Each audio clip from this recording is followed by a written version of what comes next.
Hey everybody, welcome back to Walls of CCLP1, the big epic review thing I am still doing for some reason. First things first, you might notice this new window I have up here. I can't believe I didn't think of this sooner when I first started doing this. It never occurred to me, but I could totally just use Super CC for this. I don't have to have two separate windows with tile world and the photo of the image of the level in the photo viewer on screen. I can just have them both on Super CC, or what people call suck. Very appropriate acronym. Uh, so I'm going to be doing the remainder of this with Super CC because I'm an idiot and never thought to do so. And it's kind of a nice spot to do this at anyway because it's literally the halfway mark of the set, which I do apologize for the last video, how it was kind of abruptly ended at 75. I I sincerely just was not feeling it anymore, but to make it up to you, I'm gonna push myself to get up to level 100 today, or tonight, because it's 2 in the morning here, and I have nothing better to do but to record this because I've been meaning to for weeks now and I just haven't had the motivation to do so. But I'm in a pretty talkative mood, so we'll try doing it. Um, it's worth mentioning that I did attempt to do this about 2 weeks ago, and about around level 87, I had finally realized I wasn't reciting JB's comments on the video, on the levels themselves in the videos that I've made of the set. I kind of tried to make up for it by going back 11 levels prior to recite them, but I started realizing that was a really unprofessional way to do it. Not that these videos are professional per se, but I didn't want it to be confusing. So I scrapped that recording, and that was about an hour and a half wasted. But I've heard worse wasted time stories of recording videos that didn't go well. And I have plenty of those that, even though it was an hour and a half, that doesn't top it by a long shot. Um, but yeah, so let's start off with level 76 drawn and quartered and quartered. Now, I actually have the video up for this with the comment, and I should mention that these comments are fairly long. But I'll do the best I can to keep up with talking. I do get dry mouth from talking now. I don't know why, but I just do. I thought it was anxiety based, but my anxiety has been fairly mellow for a couple months now, and the dry mouth still resides there, so it must be some hygiene thing or what I drink. It could be causing it. But anywho, that's something different. Anywho, let me figure out how this thing works. I don't really use suck all that much. I don't have a real need for this program because it's mostly for optimization purposes, and if I wanted to hop into optimization, I could start with this, but it's just not my thing. But this program's really cool. I don't think there's a video that demonstrates how suck works or anything, but it basically shows you the entire map. You can do some pretty cool things with this. You can open your TWS to load your solutions into the program, and you can change tile sets. Like, you can have black and white, you can have tile world, you can have MSCC or the editor tile sets. It's pretty cool what you can do with this. And you can show like move history. It shows the coordinates of all the tiles on your left right here. It shows you how many items you have of everything, what step you're in, what seed you're on for random stuff. A lot of shout outs to Moonman and various other people who have worked on this, primarily Moonman, but I know Marcus is the one that started this thing up, and Moonman took over. A really impressive program, and it's still evolving to this day. It's really, really cool how this thing works. But anywho, let's get this long video started. I have 25 levels to cover. I promise I will get through them all, and we're going to tackle each and every one of them. So let me load up the solution. I already predetermined or loaded my solution off screen. And yeah, it even shows you like the moves that you make, like left, down, all this jumble stuff. This doesn't really matter for the sake of these review things, but it's going to be here, and it's a big jumble mess. I think the dashes mean oofing against a wall, or in this case, like a weight. So I think that's what all those dashes are. But that's the level solved. But let's restart it and start from scratch. So we'll watch everything play. You get to see like everything move live action as well. So this is drawn, quartered, and quartered. And JB's comment is as follows. You're right, I should have placed this at 79. I originally intended to put it at 75 as the halfway point level, but I think it was the late positioning of crystallic fusion dormancy that pushed it back a slot. There's definitely one more level coming up that's a missed callback placement opportunity, but I won't stress it. Anyway, this features the first back half soca band I'd call tricky, and you unraveled it well, as you can see me doing so right here.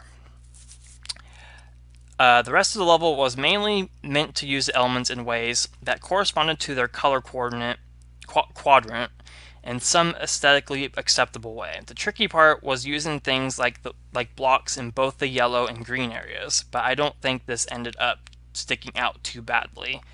One of the things I tried to do was to put different types of door uses and challenges in each quadrant, which I think mostly worked.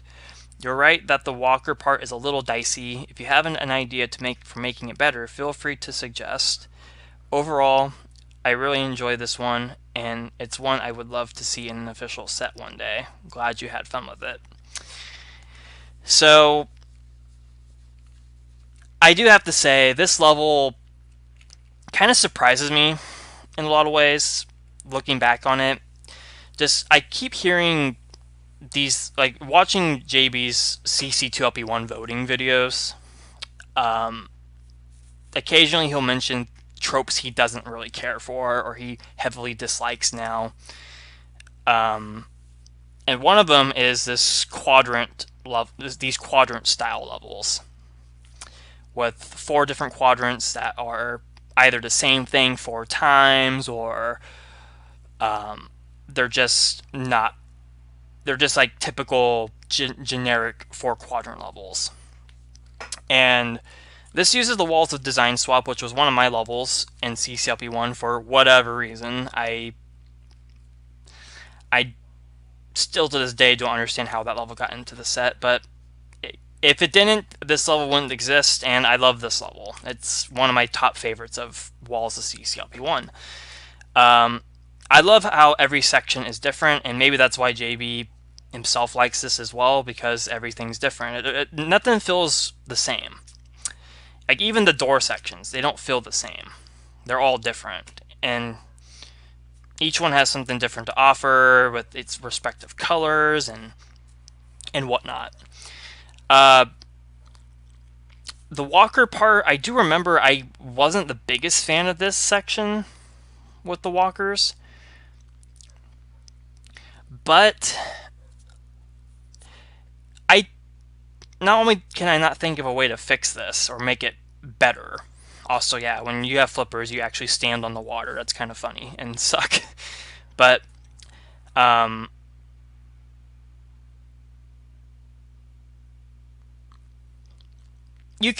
there's nothing stopping you from going to that walker part first. And I don't think I ever caught that when I played it in the LP.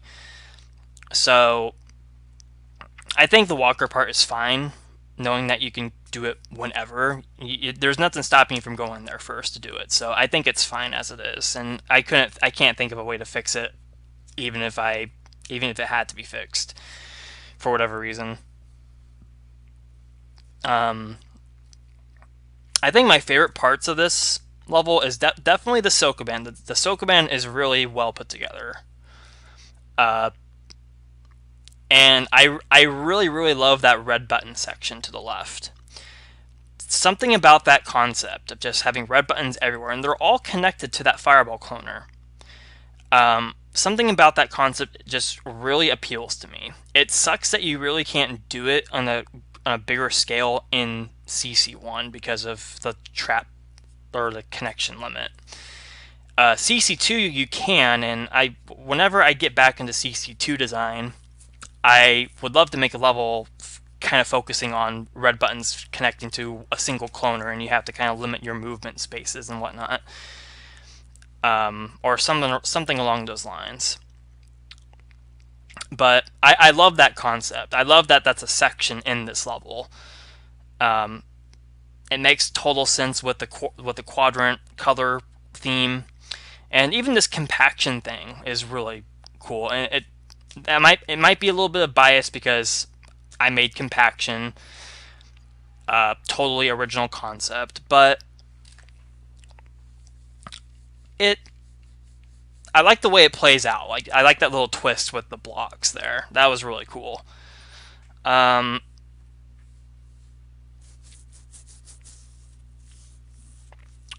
There's not much more to say about this. I really did like this level a whole lot. I would really love to see this in CCLP5 one day.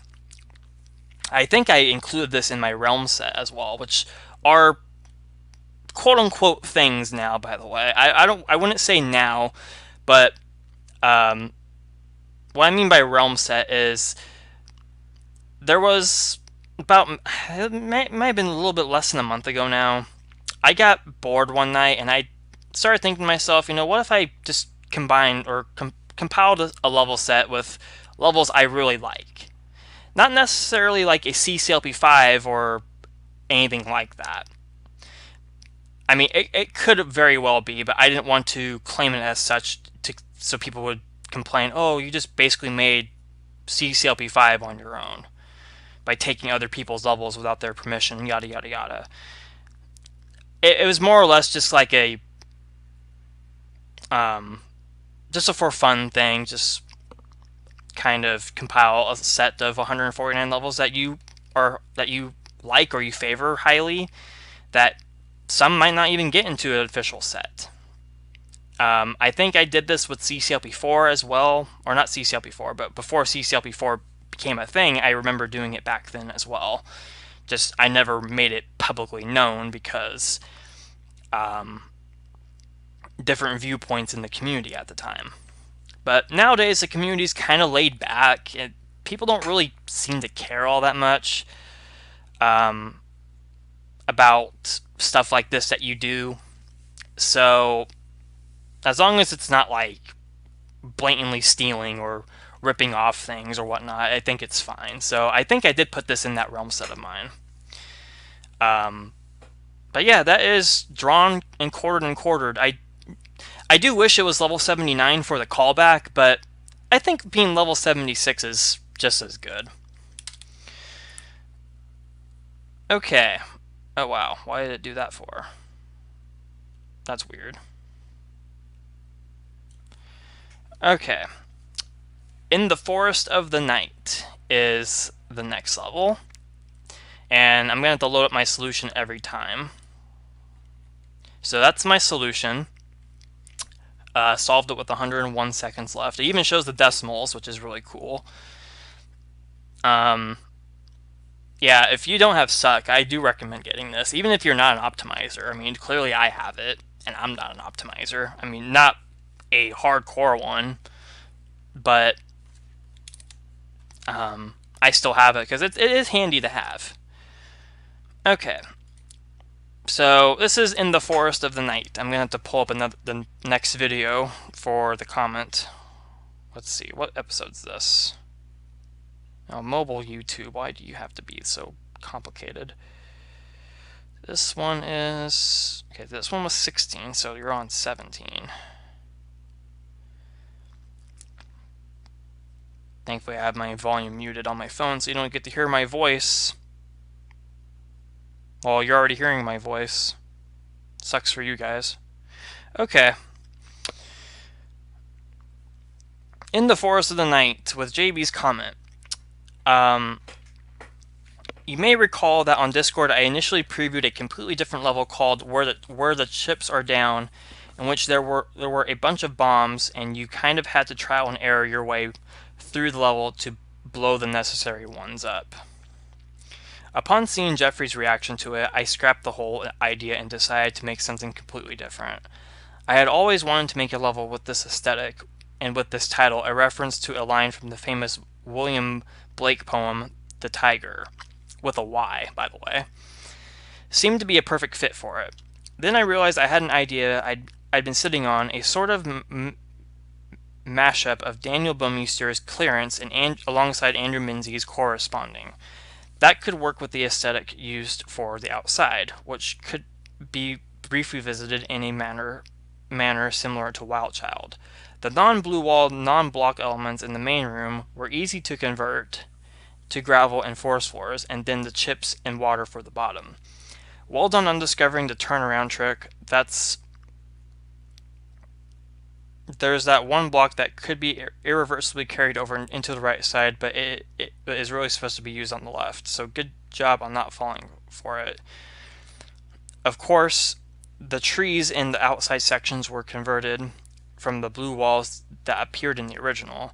I thought making a nail would at least provide some sort of challenge to get to the hint, at least compared to the usual backtracking or helpful easy to reach hints. This level probably could have been placed earlier, but I thought it was a nice reprieve after the two previously long levels, and it added some size variety to the decade. Maybe I could have swapped it with Room of Requirement, but I think it works. Yeah, so this level was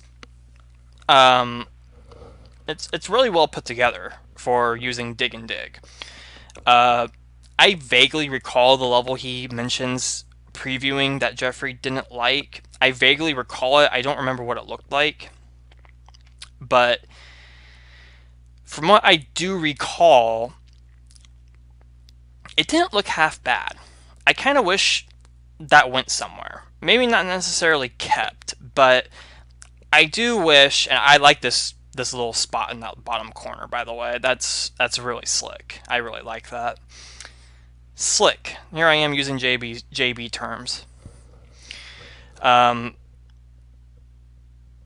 kind of wished that first initial level with this template went somewhere, whether it was a reject or whatnot. I do wish that went somewhere. I think that would be really cool to see revived in some way in the future. Yeah, the block puzzle in the middle was really cool. And the trick he mentions with the turnaround, I do like that as well. And this top section with the hint, I honestly wish was required. I really wish this part was necessary to solve the level. Maybe that's just me, but I really feel like this top section with nailing to get to the other side, that maybe I'm just a different kind of designer. I don't know, but I would have totally made this required. Maybe if this gets submitted for CCLP5, which I imagine it will be. I imagine over half the set will be. If not the entire set's going to be submitted for CCLP5, I would highly suggest making the hint the exit or something. Because this nail setup is pretty dang legit. Yeah, I really do wish this was necessary to solve the level. But in the context of secret hints for walls of sets, I do like it. Still, it's not. I don't dislike it at all. I just, like, wishful thinking wish it was required to solve the level. Outside that, though, the aesthetic out here is gorgeous. Like, it's so simple with very few tiles, but JB knows how much I am into aesthetics. This level, a lot of the levels in this set have really good ones. This is among one of the many ones I really dig the aesthetic for. And yeah, it was a really solid level. I do kind of wish it was earlier in the set, though. I think this and Room of Requirement being swapped would have made for a better experience. But it was a nice break from Drawn and Quartered and other levels. So that was In the Forest of the Night. And it looks like I wanted to keep doing this thing for some reason. That's going to be annoying.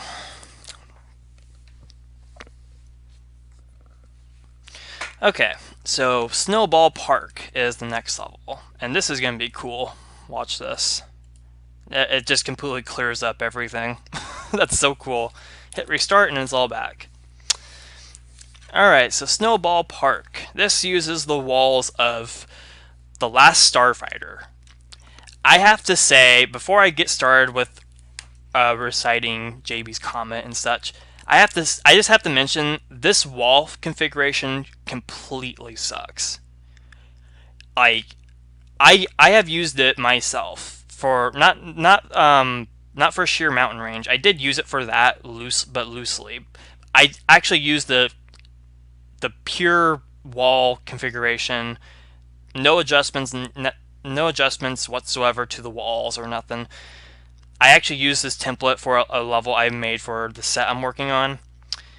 I just wanted to see if I could do it, and I have to say this wall configuration is a really big pain to figure out something to work with for. And I think it was harder for me because I had to make something that wasn't similar to 3 other levels. This being one of them. And it's a really tricky it's a really tricky layout to work with. So I have to just throw that out there. This is a pain template to work with. Yeah, anywho, Snowball Park. Let's play the solution. I kind of wish this window wasn't covering up the play button, because you can barely see it down there. Oh wells. So for the longest time, I kind of had a mental block when it came to using the Last Starfighter's walls. Part of it was seeing 2 other levels that accomplished two very different things with the layout, and wondering what I could make that stand apart. At first, I thought about making some sort of toggle maze. I even started building it, only to get frustrated and feel like running along the long corridors with different toggle configurations would be tedious. Then when I eventually made crosswalk crossing, not with a Q, out of the layout of highways, I figured that stand out more as a toggle maze compared to whatever this was going to be. So it was back to the drawing board. I was starting to build something that resembled Jeffrey's level, Hyperspace Runway, by the way, with its 4-floor circuit around the map, when I realized, as you yourself observed, just how connected the layout was. At that point, I realized I might be able to do something ice-related, but it had to stand apart from the many other ice levels that were already in the set. I already had a Chips Under Blocks level with blobs in it, which will appear quite a bit later, but not one where the blocks actually had a specific use while also being potential obstacles. That's where the idea to lose skates came in. You had all these blocks, but only a limited number of spots in which to place them, so you had to be careful where you placed them. The rest fell into place from there. I was concerned that the final level might too closely resemble sheer mountain range in that it involves blocks and bombs, but in hindsight, I guess the non-linear layout here and the chip collection does help set it apart a bit. Originally, it also had a time limit, but I eventually got rid of it when Martin played it and got frustrated. I thought you cooked the level when you didn't push any of the more directly accessible blocks down to the bomb at the bottom guarding the thief chip, but you caught that block slide potential, which was a great save. I'm glad you enjoyed this one. There's one more level coming up in a few decades that I was also feeling iffy about, so I'm curious to hear your thoughts when you get there one day. The title, by the way, comes from the first of the ice-themed levels in Super Mario 3D World, which has a killer Christmassy tune as well. I have actually not played Super Mario 3D World. I think the last pure Mario Brother style game I played was New Super Mario Bros. 2, I want to say. I never played the 3D Land or 3D World ones. So yeah, I'm curious to see this block slide thing I did. So yeah, the cool thing is that with this, you can actually see like what blocks have chips under them and stuff. It's like if you were to use Super CC to like play test levels or play levels without Tile World or whatever, you basically have the secret eye from CC2 at all times. And it's kind of cool. I mean, that kind of means like all hidden information is just thrown out the window, or most hidden information, at least in terms of hiding stuff under blocks.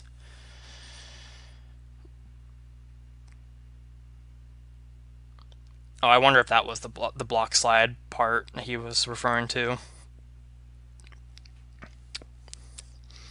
But yeah, in terms of this level, I still really like this. I love the concept. I love how it comes together with the wall template. It really doesn't resemble Sheer Mountain Range all that much.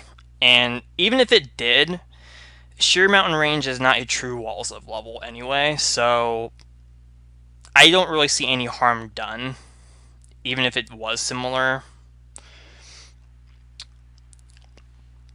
But yeah, the way this came together is pretty slick. It's pretty cool. Yeah, Last Starfighter's Walls is very, very difficult to work with. And if you're wondering what level I made out of them, it's a glider themed level. That's all I will say about it, because I don't want to spoil any more of that set. I've spoiled more than enough already with JCCLP3 and the set I just posted today, Josh L0, which you should go check out, by the way. Josh L0 is it's a sort of best of set. So the JCCLPs are the best of levels from certain design periods of mine. JCCLP1, or formerly known as JCCLP, is the best of Josh L1, 2, and 3. Which was at one point a really popular set, but as design styles have grown and changed and such like that, JCCLP1 is not the best anymore.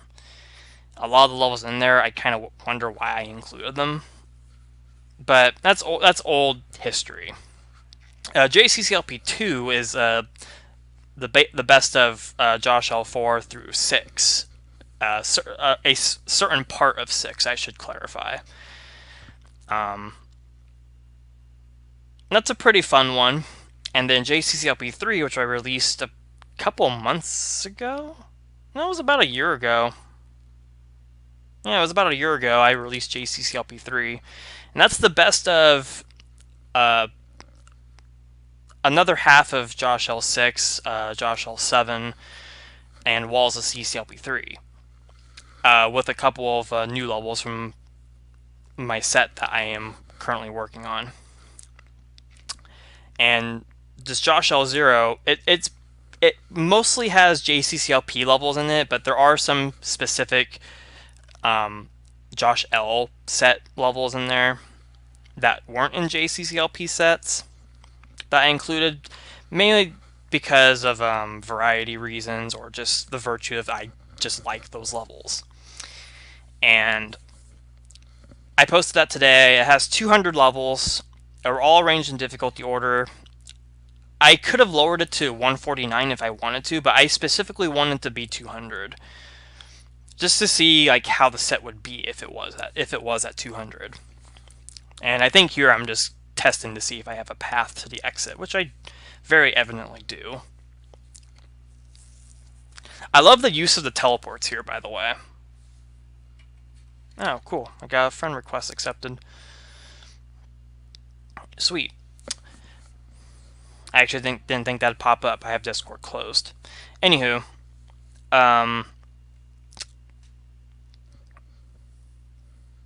yeah, this was Snowball Park. I love the use of the teleports and how you have to use this empty corridor down here to get to the other side. That's really cool. And then you have this little nifty path to the exit, which is pretty sweet. And that was the level. 3 levels in, I'm already getting a dry mouth. This is not going to go so well. I am drinking water pretty actively. Alright, what's next? Phalanx Fracas. I am not sure how you say that word. I don't know why the window acts like this. It's so weird. I'm going to have to do that every single time. It's a little annoying. Anywho, let us load this solution. This level was okay. I don't know how to feel about this one, but let's read the let's play the level. The level's gonna get solved, but before I even finish up this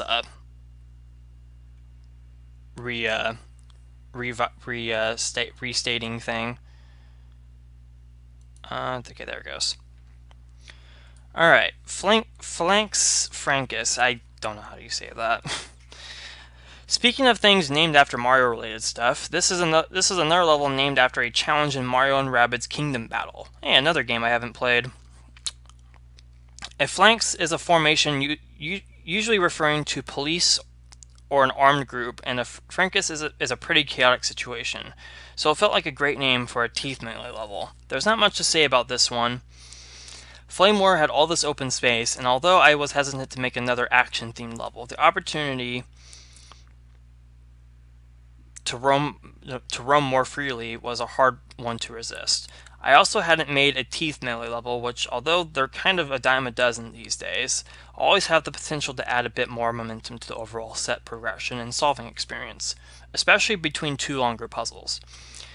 It took a little while to decide how much slack would be in the level. I wanted the player to feel some freedom to exit the red lock section whenever necessary, so I included a number of extra keys. I thought about including more teeth, but the amount that was there for the space you had felt reasonable enough while not being trivial. Plus, it's always fun to use blocks in a melee situation. There's another level coming up very soon that's pretty much all about that, and you'll probably recognize it when you see it. Okay, it's actually still going. I didn't think I'd get through that with a dry mouth, but hey, we did it.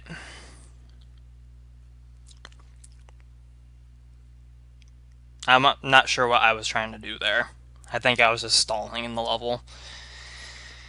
But this level is... I hate to say this, but it kind of disappointed me a little bit. I'm not gonna lie. It's not that it wasn't fun, or it's not that I hated it or anything like that. I did enjoy it. I did have fun with it.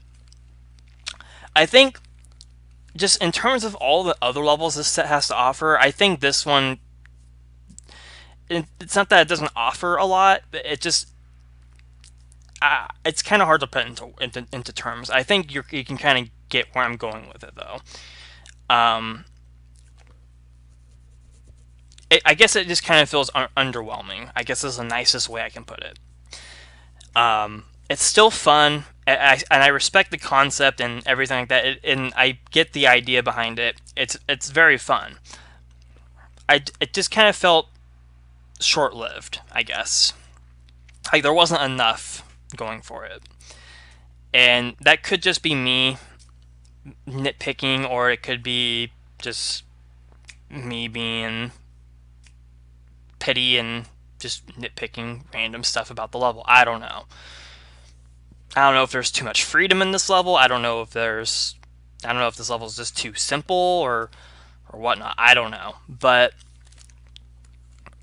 all things considered, though, I did enjoy it. I did have fun with it. But I do think out of the rest of the set, this is probably among one of the weak ones for me. I can't exactly say I'd want to see this in CCLP5, because in terms of a CCLP, I don't think this would really offer much compared to a bunch of other levels in this set. But it's not to say or to be confused with me disliking the level, because I really don't dislike this one. I do like it. I don't think there's a single level in this set I dislike. So, and if there is, I haven't gotten to it yet. And I can't even tell you what it could be. So, hopefully there isn't one I dislike. But one thing's for sure I can tell you is the next level is definitely not one I dislike. I really like the one coming up. And we got a key for every door. Oh, lordy, this freaking level is incredible. Easily, very, very easily in my top 5 of this entire set.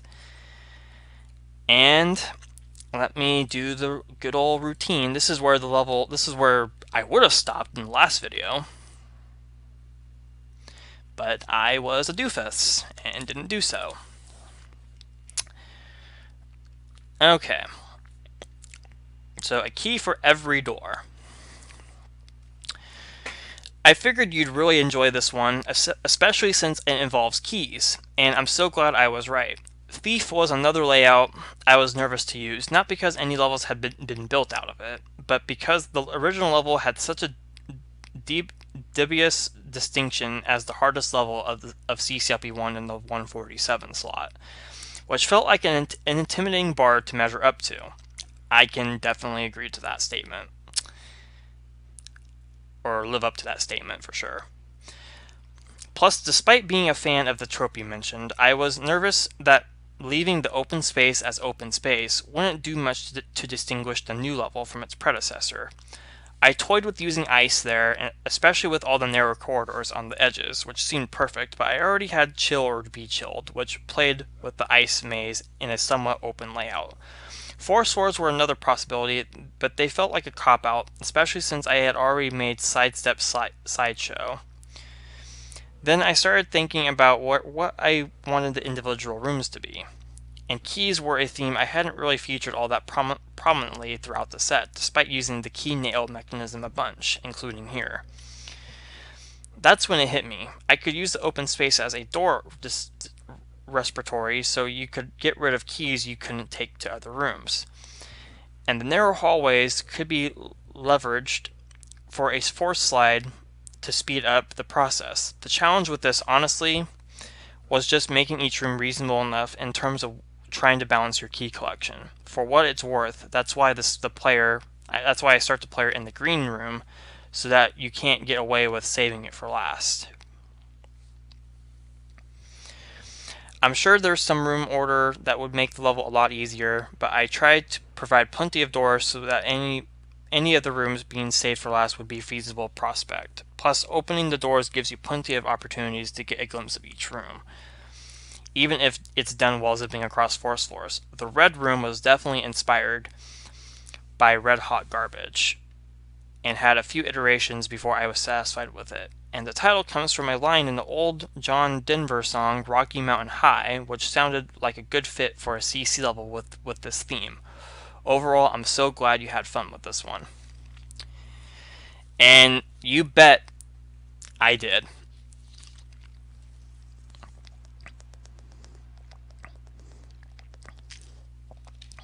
I had to take a really big drink of water there. I do apologize. I'm probably gonna have to do that for quite a bit of time in this video. If I'm going to go to 100, I'm going to do that quite a bit. So, a key for every door. Yeah, this is among my top 5 favorites in the set. It's definitely in that category. I just have to comment again how much I love the fact that the original level Thief You've Taken All That Was Me was, of course, boot themed and boot heavy and whatnot. I just adore the idea that it was converted into the exact opposite with keys. And when I was going to attempt Walls of CCLP1 myself, or when I did attempt it, I did have the idea to turn Thief You've Taken All That Was Me into a key level. I did want to do that, but I never got that far into the project, thus never used the layout. So that wishful thinking and hope was just kind of long gone. I didn't think I'd ever see that become a reality. But when the set came out and I reached this level and I saw that, or not, well, I saw it in the editor, I should say, but when I saw this level, I was like, oh my god, it actually is a key level out of a previously boot heavy level. And I just love that idea. It fascinates me like all hell. And it's just it's a very personal thing, but it's one of those satisfactions I just can't get over. It pleases me to death. It's amazing. And I'm just so happy. Maybe that's total bias why it's in my top 5, but I assure you that is not a reason. But I just absolutely love that satisfaction. Like, you have no idea how much that satisfies me. But aside from that, the level itself is very well put together. I love all the individual sections with the keys. I do love key themed levels. I made an entire set out of them. And even though that was a meme set, it's still a pretty solid set. I would love to see someone play through just for the fun of it. But I love all the individual sections. I didn't think the bottom right one, or bottom left one here with the red ones, I didn't think that was Red Hot Garbage inspired. And it kind of surprises me that it is, because that level was probably one of my weakest ones in Walls of CCLP3. I love this teleport one. I think this one's my favorite. This blue key one is surprisingly deceptive. This level is also in my Realm set, and I replayed it a few times, and this room stumped me like 3 or 4 times, despite playing it before in this set. It's surprisingly deceptive. I do like this one. I also love the idea of disposing keys in this open space down here, or in between all these rooms. I love that idea, and it's a very well put together level, and I like it. I think my only wish was I wish the exit required. Again, I wish the hint was the exit, because I mean, I guess in this case it really can't be, because you can just cheese the whole thing, I guess. But I don't know. I guess the word exit is fine. But I kind of wish that I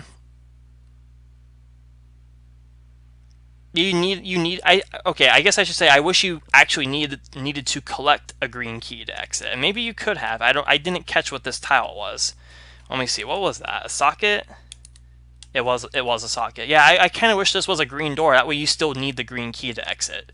Because going to try to find a green key after you go through all these rooms that was a pretty fun thing to do, even if it was just for a hint. I kind of wish finding that green key was necessary to reach the exit. But aside from that, outstanding level. Easily will get 5 out of 5 or 10 out of 10, whatever the rating system is going to be for CCLP5, it's going to get the highest one, with no questions asked. I absolutely loved it. One of my top favorites of mine in this set, And that is that. Okay, what do we got next? We got Chicanery. I don't remember that pronunciation. I do remember that this one stumped the hell out of me, though.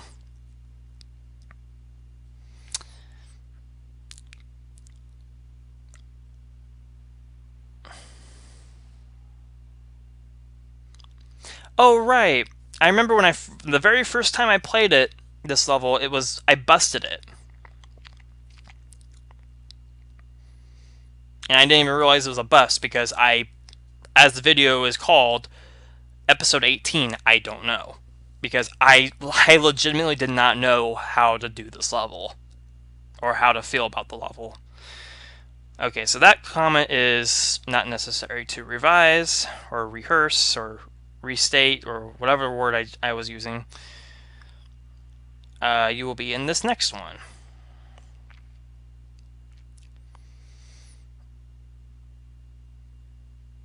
Oh, this video. Oh yeah, this video is where I ranted about the Discord in the past, about leaving it and such. It's improved since then. I think. I think it's still kind of but it's not as bad as it was in the past. I can safely say that. Maybe it's just I just don't care as much anymore. Alright, anywho, let's load the solution. And hey, it works. Okay.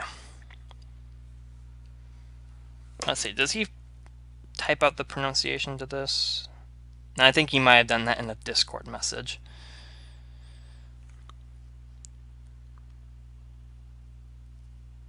Sorry, I'm semi-distracted. And this dry mouth is irritating me.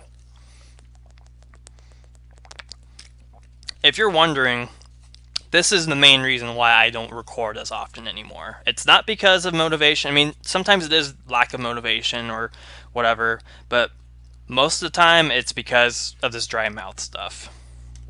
And long videos like these really don't do those any favors. So I'm probably gonna wake up tomorrow morning with a really sore throat and mouth, which is okay. It's worth it for this video. As long as it gets a comment. I'm waiting for your comments, JB Lewis. Okay. So, this level. This has a pretty lengthy comment. Actually, all the levels featured in this video. The video that I have pulled up, that is, all have lengthy comments.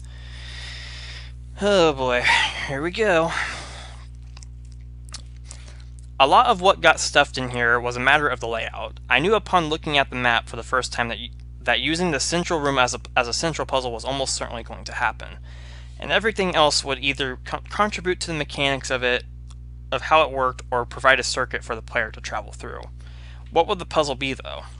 I had been wanting to build a more full-fledged version of the Tank Thief Sokoban puzzle from feat after feat ever since building that level, and that's actually what the block section here originally involved. But then there were a few logistical issues that this presented. See, I start stuttering when I get a dry throat. For one thing, the puzzle in FAF worked because I could throw in a monsters only gate to prevent blocks from getting to the bomb, whereas the tight space here didn't exactly provide that luxury. You could just shove blocks into the bombs, and then block up every trapped tank, so they wouldn't get in the way of the incoming glider. So that idea had to be adjusted to a monster that turned, and that's where the fireballs came into play. I wondered about the fireballs turning, but quickly dismissed the idea because I figured that would mean too many button presses. But I forgot about the possibility of button presses getting cancelled out or happening in succession in MS, like you said here. I'll be posting an update that prevents this from happening in the future. The solution in this video is 100% the intended one. It took a while to find a satisfactory block block and obstacle arrangement that would make the puzzle tight but not unfair, but placing the socket in the middle of it all ended up providing an effective wrench in the gears that made the shuffle interesting. The rest of the level is pretty much filler, though I did enjoy making the 2-tile wide Sokoban. I had been wanting to do something like this that involved a cloner for a while, and this one seemed to be just right for the space. The tank switching at the end was done mainly to discourage being too wasteful. Overall, I really enjoyed making this one, though it's definitely a bit more mechanical than a lot of the other levels. So, my overall thoughts on this one, I definitely really do like the left side of the level. Like this puzzle and this one right here. These were cool, and these were like to me this was the level. Like this whole left side of the room. This one right here was just kind of the mechanics, basically, as the JB comment put it. But the puzzles themselves were really, really cool. I didn't catch on to the trick when I very first played it, and that's kind of what led to it being busted, was because I didn't know like how to handle it. It just kind of confused me. But after playing it again and figuring it out, it all made much more sense. I do have to say it is quite a take on using such a pretty simple wall pattern. Which, what was this? New block in town? I honestly forgot that was even a level in CCLP1. But it's quite a take on that layout, but the level itself is really, really cool. How would I feel about getting into an official set? I would probably give it I'd give it a good rating. It's not one I'd like desperately want to see, but I wouldn't mind it. So I would probably give this like a 3 or a 4, maybe. But it was fun. It was fun to figure out. It was a nice little 81. Nice brain teaser puzzles and stuff, and the 2-tile wide Sokoban. I do love those. I feel like I'm getting known for those types of Sokobans now. But they're fun to make, and they're pretty satisfying to solve, even though they can be trivially easy. So that is Chicanery, or however you pronounce that word. Alright. Oh hey, the window didn't actually do the thing this time. Alright, Arctic Ascent. I have a feeling I'm going to have to spice these videos up, because this dry mouth is becoming a little bit unbearable right now. And the worst part is, if I do that, it might be a while before I record the next one, or the latter half of this video.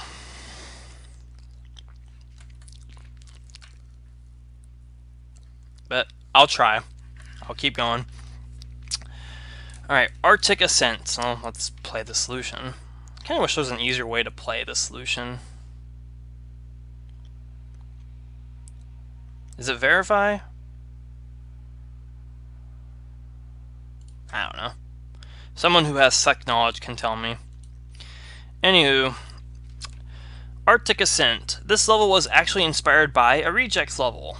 During the development of the other 100 tiles, Andrew Menzies made a level called Ice Climbing that involved collecting skates and then doing a bunch of precision stepping off south-pointing force floors onto ice. It was a pretty neat idea, but a bit on the lengthy side and somewhat punishing, as a mistake could cause you to plummet to your death via a row of water at the bottom.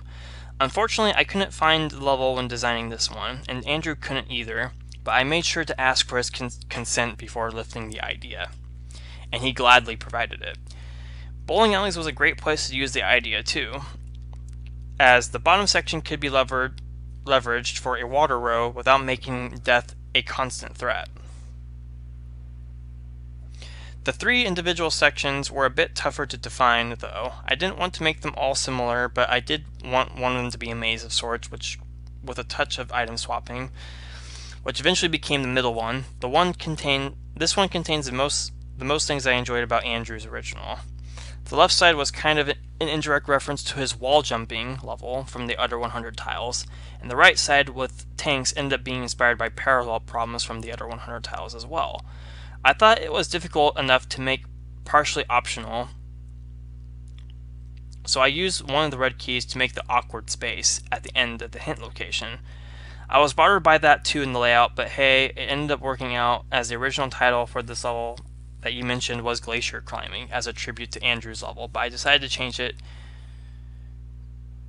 change it because I already had a glacier a few decades ago. So yeah, this concept is pretty cool. I love the 3 individual sections, and I think I might have mentioned in the LP video that far right section with the 3 tile wide stuff. I kind of wish that wasn't in original bowling alleys. That just kind of feels very awkward. I think these 3 main ones being centered would have been a much better approach to handling this concept. And I did like the original bowling alleys. It wasn't like my favorite level in CCLP1 or anything, but I did like it.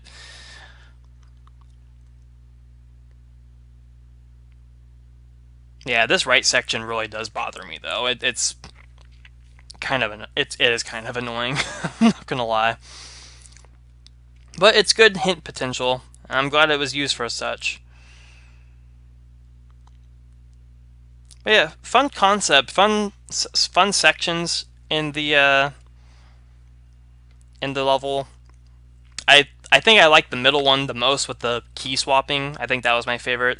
I'd say my least favorite one is probably the Walker one. That seemed to be a maybe it was intended, but it felt much more precise than the other 2 did. But I won't stress it too much. It's you can do these in any order, so it's not like it's strict or anything. But that was Arctic Ascent. Very fun level to play. Let's see here. Okay, giving the runaround, and the window's doing this crap again. Alright. Let's see, what level does this go up to? 84.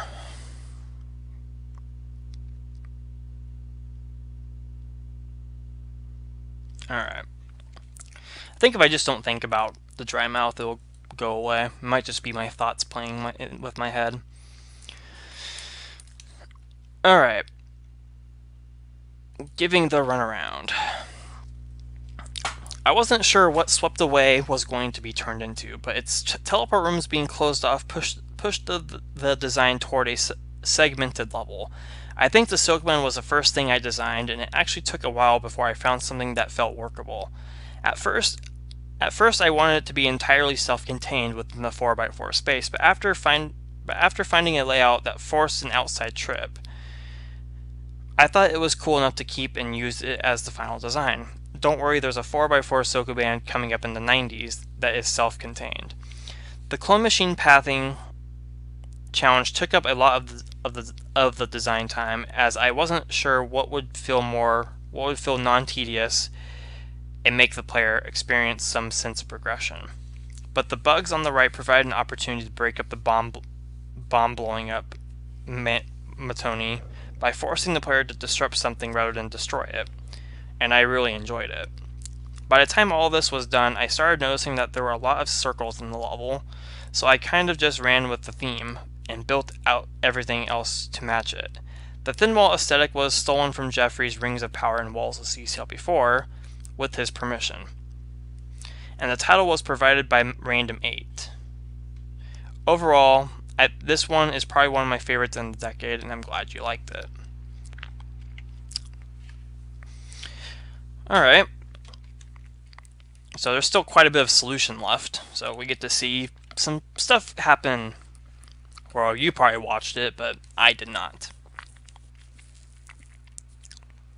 So yeah, outside aesthetic I do recognize from Walls of CCLP4 because I did play that set too.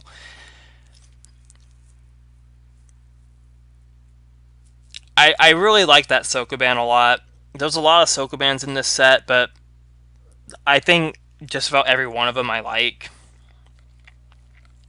Well, there might be one I don't really particularly have an interest for, but that's not to say that it's a bad one.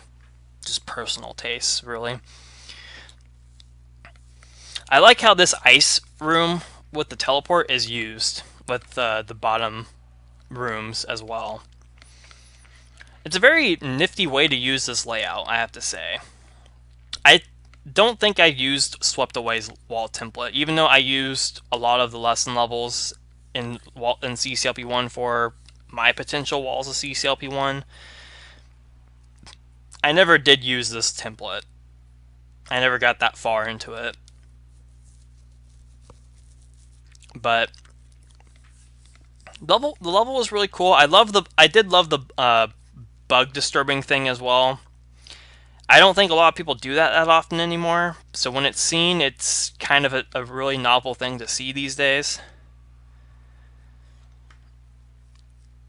And it was a pretty solid level. I like the dodging section down below with the fireballs and gliders too. It kind of reminds me of Colony. Well, I'm not sure what I'm doing here. I could totally just exit.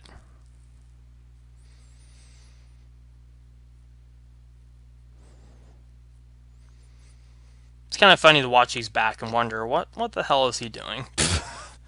Probably rambling on about something in the video. That's probably what I was doing.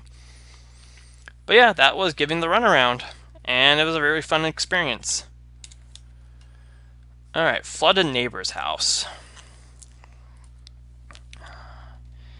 Oh lordy, this comment is so long. Oh man.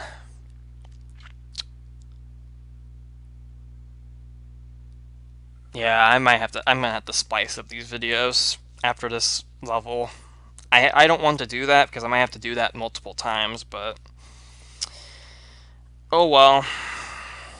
So let's do this one, and then I'll take a break, and we'll come back, possibly tomorrow or so. All right, flooded neighbor's house.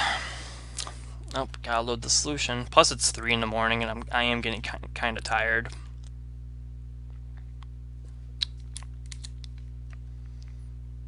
Pick an earlier time to start doing this next time.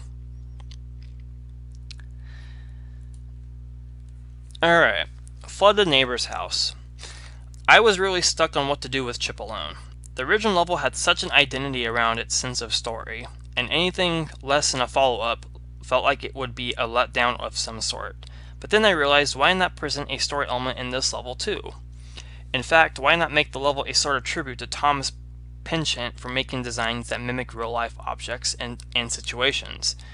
That's where I had an idea. Why not go further and make this level a Chip Alone 1.5 of sorts, where you had to deal with the neighbor's house that the robbers flooded in the movie?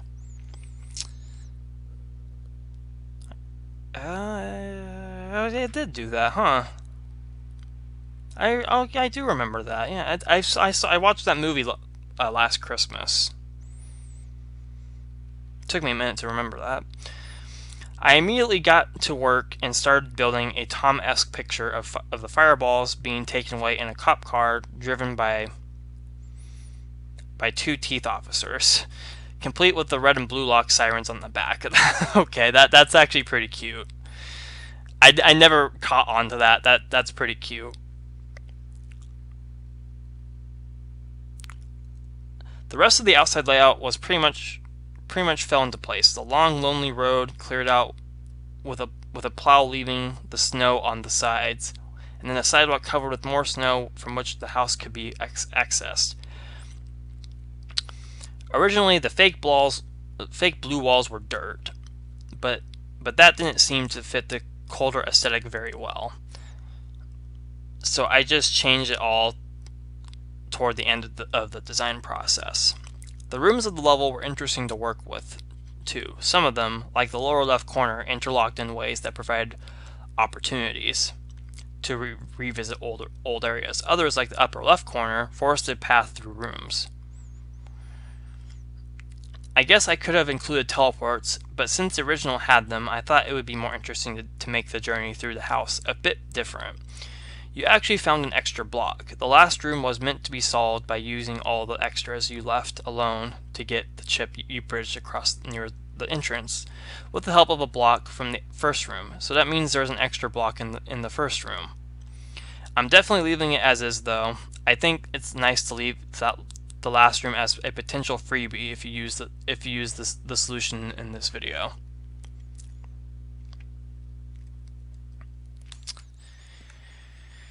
Alright, that is that comment. And in terms of the level, it's again, it's very well put together. Like, this idea of using blocks around to get to places, it's really cool to see how this works out. And aside from the extras that are mentioned here, I love the fact that practically every block has a purpose, and it's so cool to see that happen. Levels like this, I think, are hard to build because they can be pretty easily busted, if that makes sense. Like, there could be some oversight. You don't see like a block, or not a block. You don't see the path a block can take, and that block can be used for something completely different than what you initially intended it to be used on, and you end up with all these extra blocks you don't need. And I think the confinedness of this really, really helps with it. If this whole bottom corner of the level, like this whole section right here, like the house itself, I guess I should call it, if it was all just open space, I think this level would be a lot more difficult to manage. But for how the level's formed and everything, it's really cool. I love this room right here. I love how it all comes together. It's really cool how it works. But yeah, the confinedness definitely helps with this. And I love that extra chip too. I think that's really cute. Cute. That's not exactly something I would really say. Oh no, it is. I'm a pretty sensitive person. So yeah, there's a few extra blocks in that room. Alright, so that is Flooded Neighbor's House. I think in the sense of an official set, I honestly wouldn't mind seeing this. This can serve as a good unofficial sequel of sorts, if you will. Alright, down the rabbit hole. Oh, you know what? Let me check. I have to go on to the next video to check the comment length on this one. Okay, I only did 3 levels in this 42-minute video. Let's see.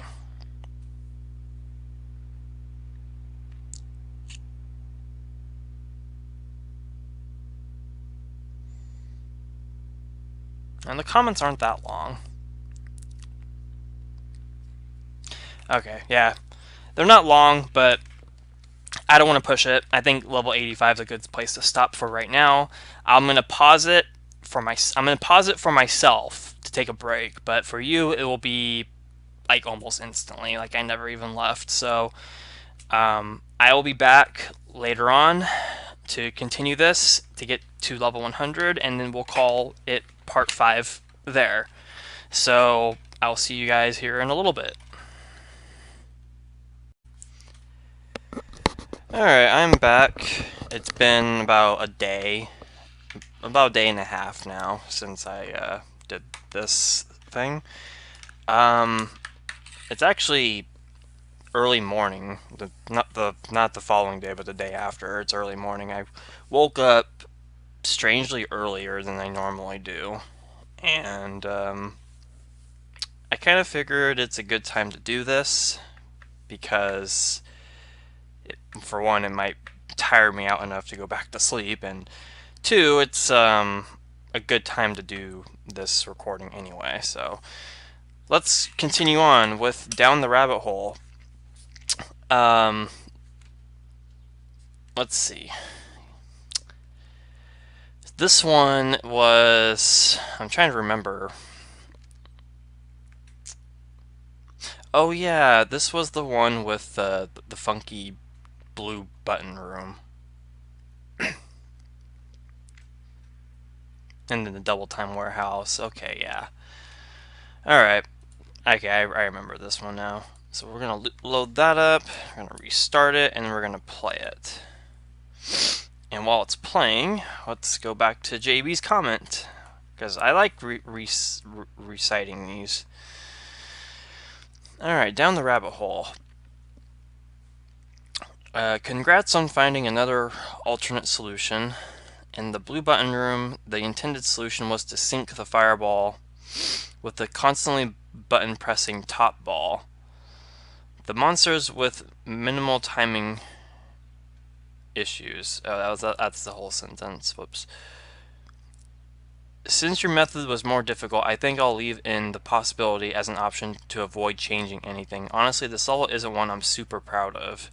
It's meant to be kind of a pastiche of various Jeffrey levels, double time warehouse, anti-disruptive caves, Gosper glider gun, sour apple cider, and origin archive. Jeffrey even caught an unintentional reference. The walkers in the lower right could be a nod to reconnecting internet. It's not my favorite in the set, but it was mainly an excuse to build a level around button-related challenges, and it kind of works, so I ran with it. The hardest part was just correcting the Madrid issues that came up after it was built. Okay, so I do remember that the blue button room was changed significantly, or not the room, but the tank configuration or the key placement and stuff. I also remember the glider at the toggle room was also different because of links issues, I believe. I wasn't too familiar with that one, but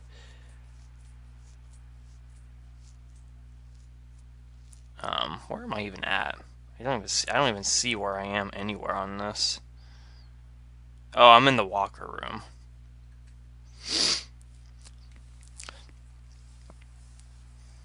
So yeah, I have to kind of say this level was I mean, going underground, it's just this big room at the bottom.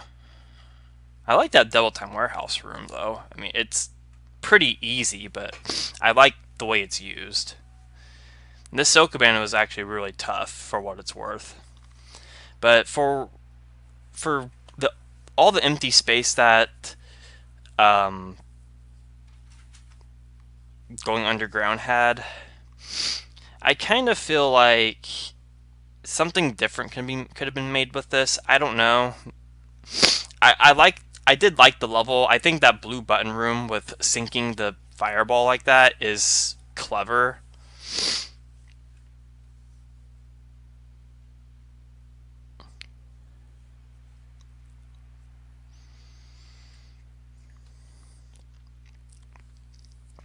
But and the Sokoban as well. But outside those two rooms, the others just don't feel very what's the word I want to use? I guess just the level itself just doesn't really feel all that special. Like, again, I know it was a bunch of empty space, and it kind of provided all these ideas of, oh, you can just build rooms out of clone machines and stuff like that. I wouldn't call it a cop-out. Like, by no stretch, I would call this a cop-out level, but I would definitely say it's something. I think something else could have been made out of this. I don't know. Maybe I'm just being silly and kind of obnoxious, but I did like the level, nevertheless. It's just not one I would be super thrilled to see in a CCLP5 or anything beyond that. I do like how the start of going underground was used for the hint, though. And the ending was kind of odd.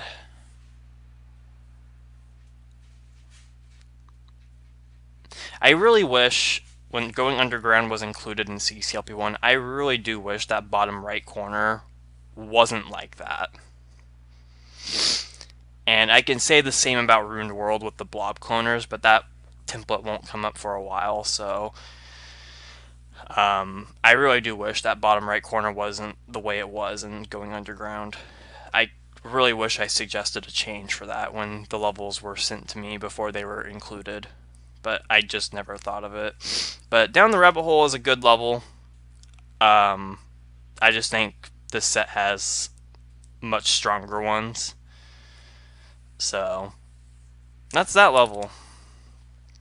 Alright, particulate matter stabilization. Alright, so this is the layout of Flipside, and it turned it into a blue wall appearing wall maze. So let me go ahead and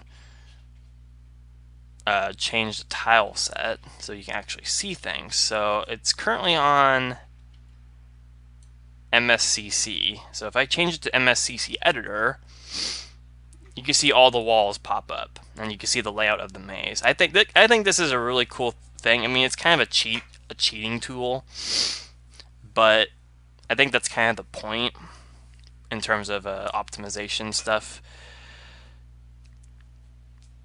So I'm just gonna play it with I'm gonna play it the way it is right here, because I mean, it's just playing back the solution, so there's no harm done by doing it this way. Okay, so particulate matter stabilization. Alright, dang it, I forgot to change the hint. Maybe I'll work it in a future update, though. Though I need to figure out how to build the reference into the walls from sentence. Not much to say here either. I couldn't really think of anything else to do with Flipside's layout other than replacing one toggle wall with something and the other toggle with something else. A blue appearing wall maze felt like a nice way to make it work, and the ice gravel squares were a fun way to invert the color scheme of the button spots from the original.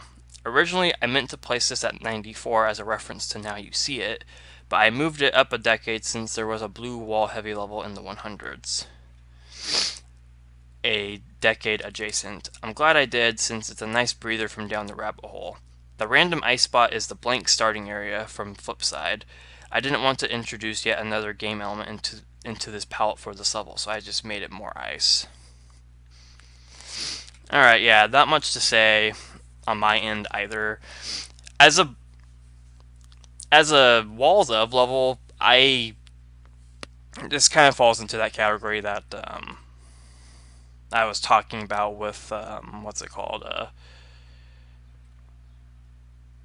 Hamster Tube Cavern. This level kind of falls under that same thing. I mean, I think in this case though, Flipside's layout, there's really not much you can do with it. I mean, it's, at least in terms of the toggle walls especially, I really can't think of a way you can reuse those that wasn't like Flipside. I mean, unless it was like Flipside 2,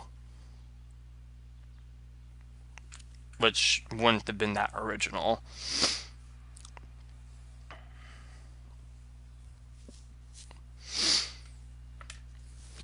But as a level for a Walls of context, it's fun. It provides some variety across the set, which I like that aspect of it. But and I did enjoy this. I'm one of the few people in the community that actually really likes these types of mazes. I don't know why. I've never had an issue with these. A lot of people find them annoying. A lot of people, I like how I didn't go all the way for that chip. But I've never had an issue with these types of mazes. Like when I played them as a kid, I found satisfaction out of finding every wall and oofing onto it, and that's why I like blue walls.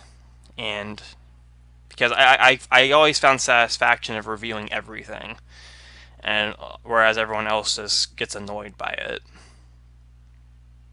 which which is fair. It makes total sense, but still. Yeah, so these types of mazes don't bother me in the slightest. I find them a lot of fun. This one's no exception. Um,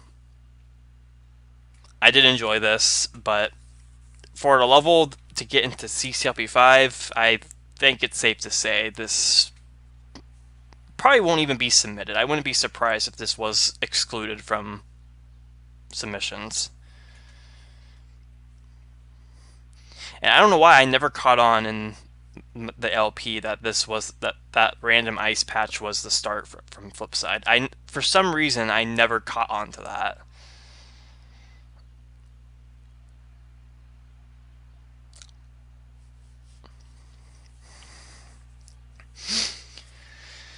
So I'll just let this play out. I mean, I could speed it up, but there's not really a lot of opportunities to really talk for myself in this review series, because it's either reviewing the levels or reciting JB's comments and such, which I realize I don't have to do, and it might be a little silly to do so, but I think there's a little charm behind it, because I mean, I'm really interested in, like, throughout when I was doing this Let's Play of Walls of CCLP1, I was always really excited to see, like, once I posted a video of a particular series of levels, I was always, like, as soon as I upload the video, I would literally think in my head or start thinking, oh, I can't wait to see what JB has to say about the levels I played, or, like, his designer commentary for the levels I played, or such like that, like the backstories behind all these levels that he's created. And I like reading about stuff like that. I really wish this type of information was publicized, or whatever the word is, like made public, like as a comments on Pie Guy's site, for example, or a blog entry on the new CC Zone, or just a Google document or whatever.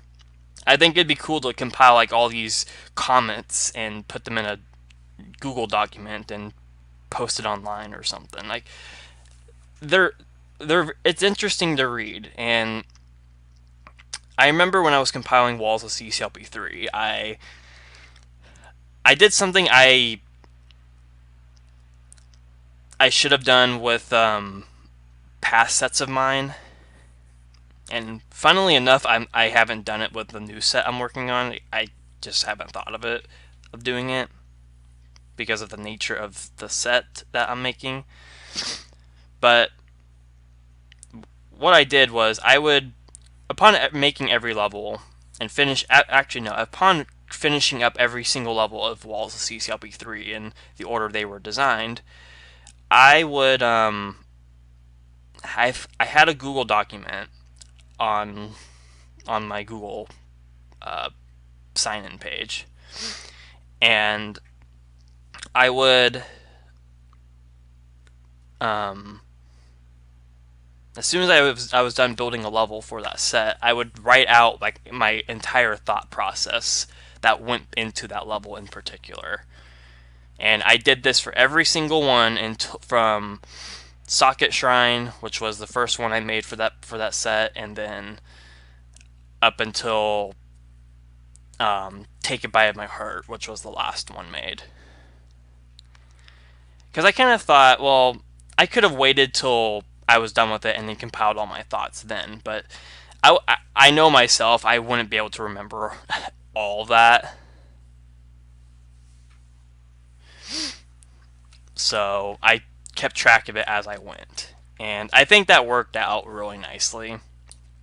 I don't know why I haven't done it for this set I'm working on right now, but a lot of the levels I have really particular memories of how I designed them, so maybe when I'm done with it, I'll compile a set of comments on them. But I like reciting them because I know a lot of people aren't going to go back and read them and stuff. So it's kind of like my way of, oh, I can read them for you. You can hear them, and if you don't want to, then I don't know why you're watching this. But yeah, that's particular matter stabilization. I liked it as a level for the set, but in terms of overall sets for future CCLPs, or even if JB were to do like a best of set, which I don't believe he would do, just on virtue of not having a whole lot of levels. I don't see this going anywhere else. But I did have fun with it. It was a nice reprieve from everything else the set has. Alright, School of Hard Knocks. Let's load this puppy up. Gotta restart it, and I'll take some orange juice sips. Okay. We'll play that.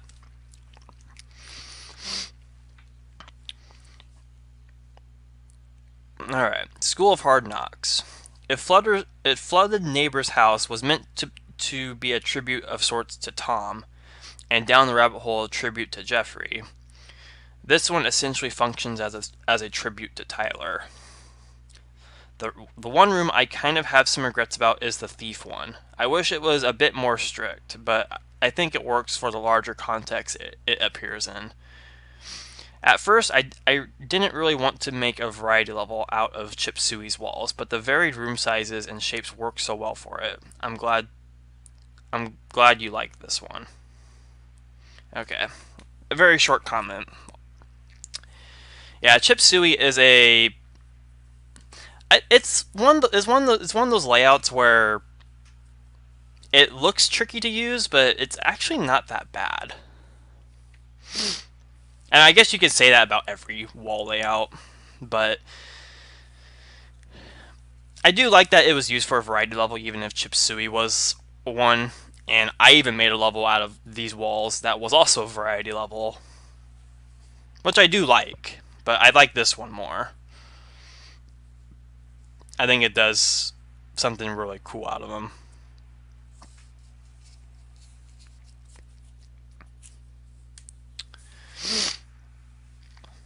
It's also nice to see this concept from Thief, You've Taken All That Was Me here. I mean, even if it is just a ripoff of sorts, it's really nice to see it used again. And I like how this one kind of uses the blue key room from a key for every door.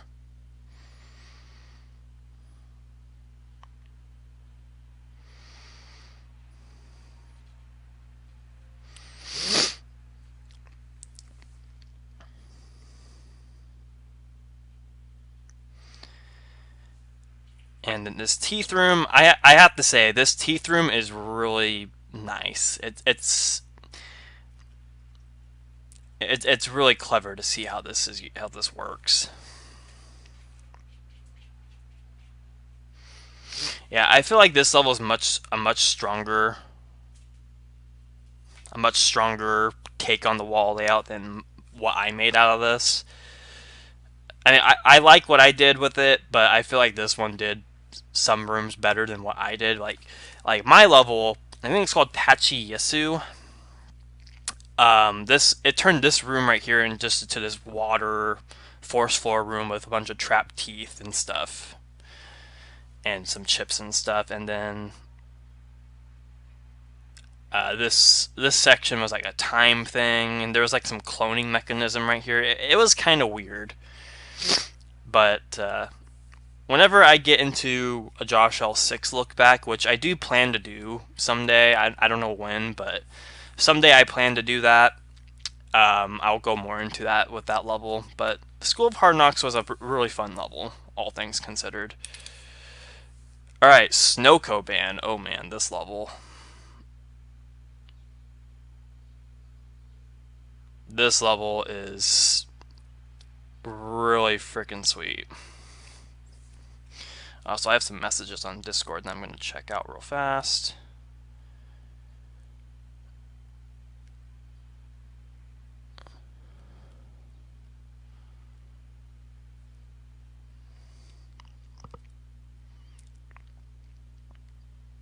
Okay, nothing too particular. Alright, Snowco Band. This level is... I absolutely love this one. Okay, let's play the solution. I'm so glad you liked this one. It's one of my top 10 levels in the set, and one I was super proud of. It's partially inspired by Frozen Over, only with a puzzle tied into it. For a while, I wasn't sure what the bottom layout, I wasn't sure what the button layout should have been, or even how many buttons or blocks to include. Then I realized I could include a hint that explains any hidden buttons without disrupting the puzzle significantly to reach it. The problem with making something like this is deciding what the challenge really is. Is it just about pushing buttons onto blocks? I think it should be pushing blocks onto buttons. Or is it possible to make it about more? That's when... Where am I at on this? That's when I got the idea to force a button layout that would also necessitate blocks being moved into specific non-button spots in order to make the final approach into the exit ring.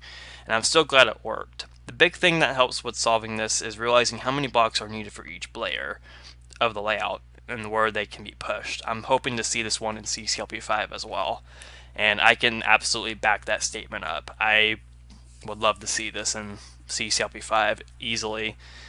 It's a fantastic Sokoban. The size, I feel like I could be eating my own words by saying this, but I think this could have gotten away with being a little bigger. Like just a couple. Like I think if like this outer ring with the traps was the walls and everything within the wall pattern was the Sokoban, I think you could have gotten away with it being that size. But I know it's a walls of level and all that. And the size that is here, it works really well. But I think if it was upscaled just a tad, it would be even better. But for what it is, it's already really solid. And including the blocks to move out of the way for the buttons is really clever. I'm actually really impressed how that works. Like as a fellow designer, I'm pretty envious of how this one works. So really well done on this. I absolutely loved it. I wouldn't say it's in my top 10. Actually, it might be. I'll have to think. I have to really think about my top 10 on this, and I'll do that at the end of this review. Like I'll list my top 10 levels on this and go from there. But yeah, Snowcoban was amazing. Really, really, really good level. Okay, Jet Black Incursion. Hey, we're on level 89. We only have an entire decade to go after this. There's hope. Okay, so this is a pretty lengthy level. Let's see. Named after a Castlevania soundtrack selection, this level was my attempt at making a glider-themed variety level of sorts. As you picked up, not every room is explicitly about gliders, though they feature prominently in the aesthetics, and I wanted to use gravel as much as I could to shove gliders on top of walls, just to make something decorative that's a bit out of the ordinary. On the subject of non-glider themed rooms, I was actually quite proud of the little Sokoban in the ironically glider-focused wall-heavy room of the original.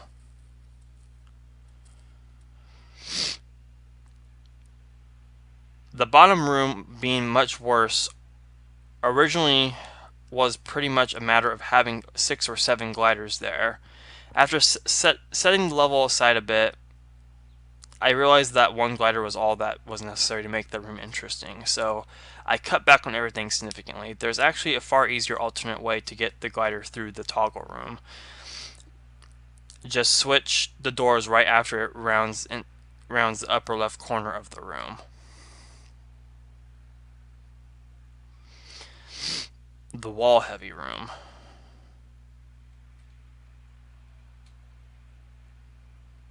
Oh, it's the one I'm in right now. That would make sense.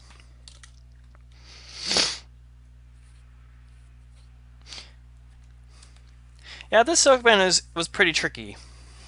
I did like this one.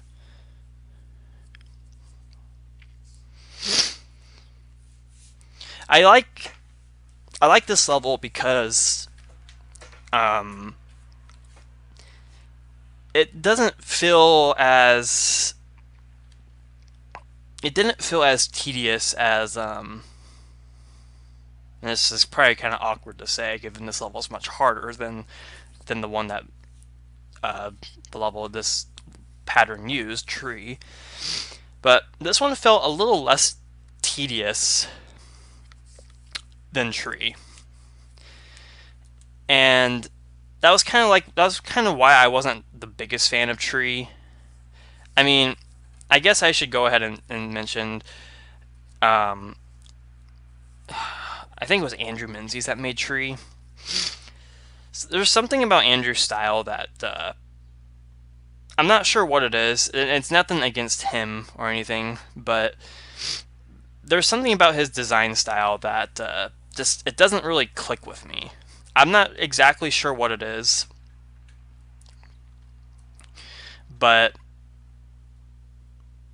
there's something about his design style that just it just doesn't register to me like it does with others. So that's not to say I dislike his design style. I think he's a fantastic designer, and he does have some pretty good levels. But there is something about his style that just doesn't click with me like it does for everyone else, and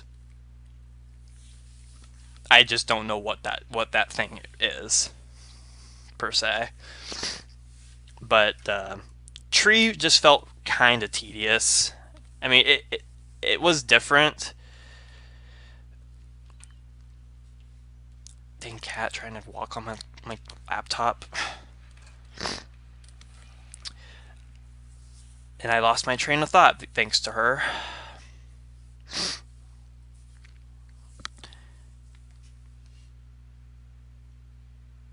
But yeah, Tree just felt kind of tedious. It didn't really feel I was accomplishing that much when I was solving that level. Like it kind of felt, I guess, repetitive in some ways. Whereas this one, you're actually accomplishing something in every room, and yeah, you were doing the same thing in Tree, but I guess the puzzles in Tree just didn't really satisfy me enough to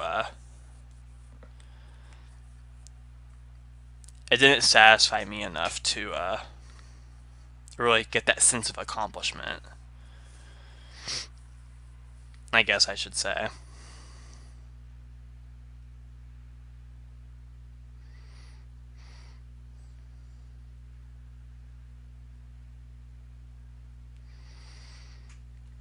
I think the gliders at the top are a little heavy.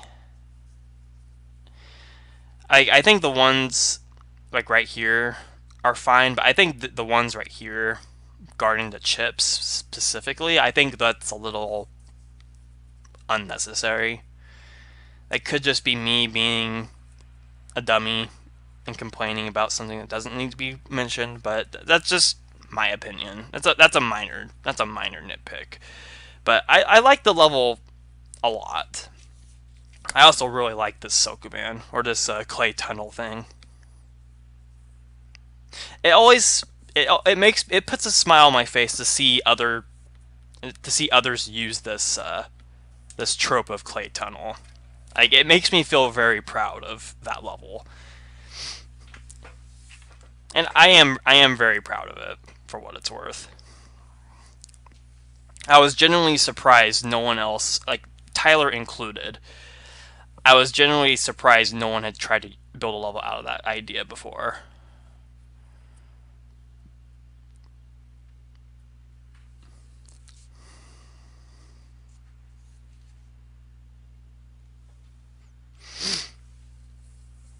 Well, I guess the gliders guarding the chips makes sense. That way you don't collect every chip as you go out. So I guess that makes sense. I also like that room. It's quick and easy.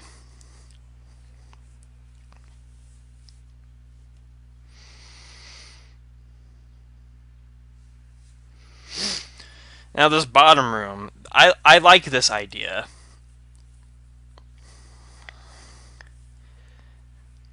Of using a teeth monster to guide another monster around like this.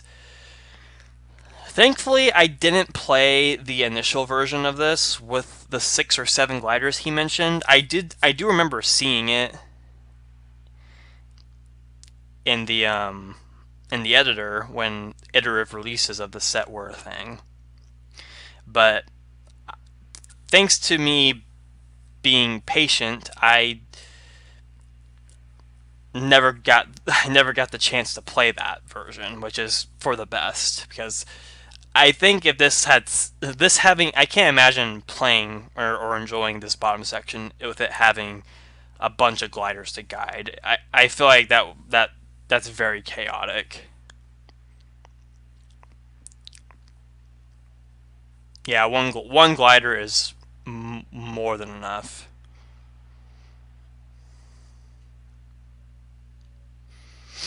I also kind of like how that kind of requires some essence of timing.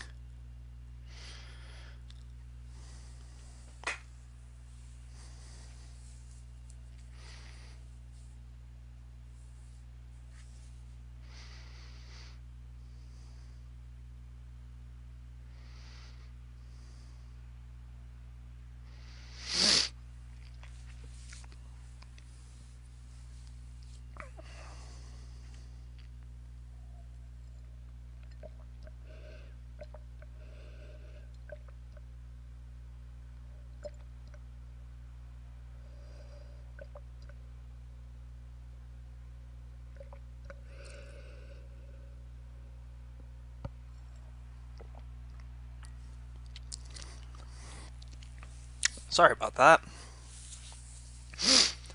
Yeah, I'm taking advantage of these long levels taking a while to get a solution out,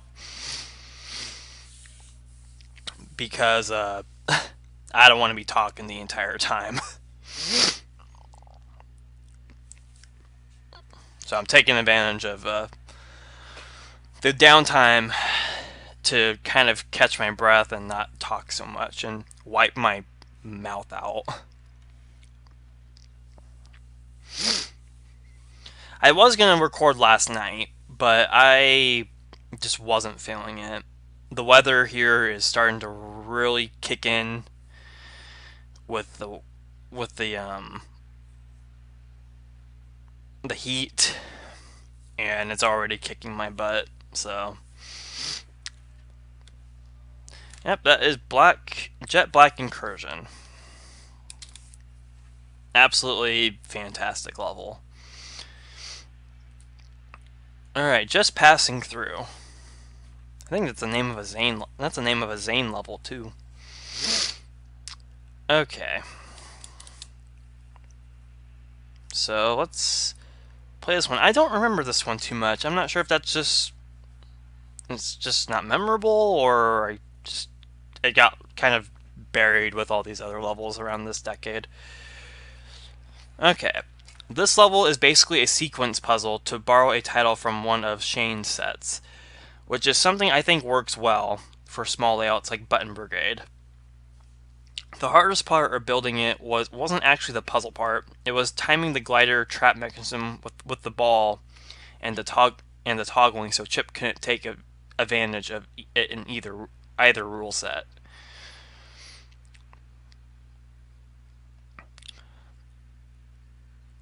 The red button pressing area is probably my favorite part of the level. I like creative ways to limit button presses, and the fact that you could return to it later with suction boots is a plus too.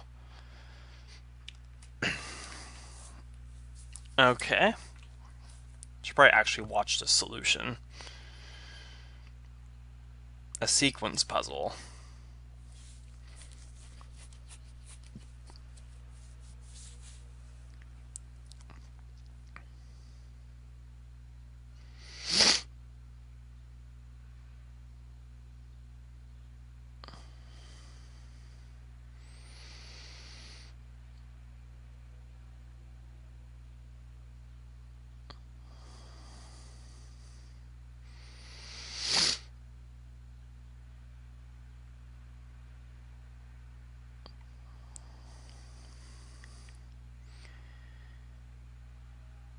I do like that mechanism with the ball. Now that I can see it in the overworld view, I'm just gonna call it that. I do like that.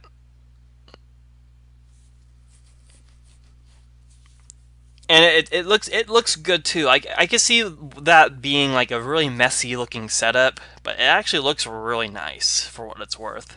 So yeah, it's just passing through. I liked it. I'm actually gonna watch it again because I honestly don't remember it that well. So I'm gonna watch it again.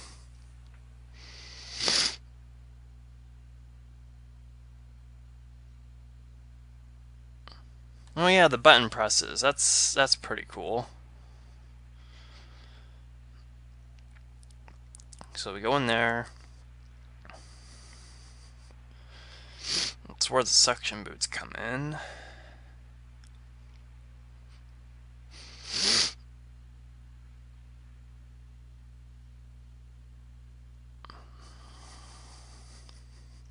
Yeah, I do like that. You have to reuse those buttons. That is pretty cool. Okay, so what's next?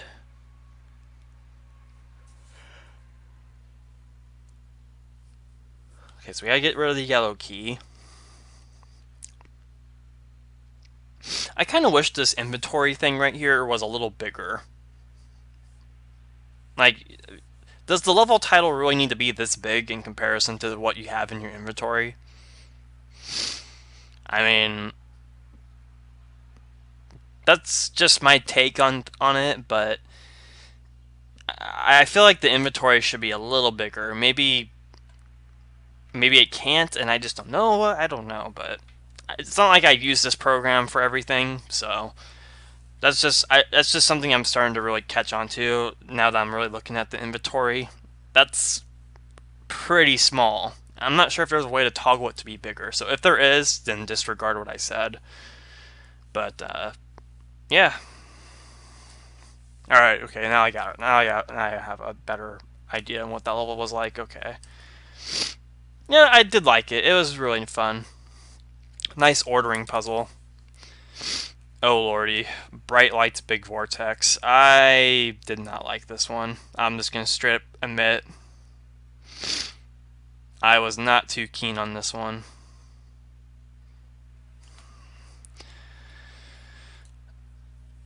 Alright, load solution. It's nice to see how the solution is, though. Alright, new video. So it means it should say...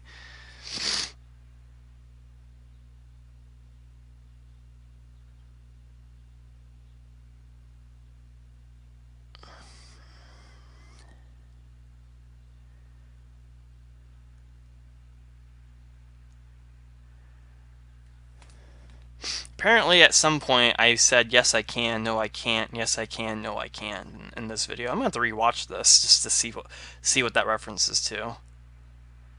Oh, Andrew commented on this one as well.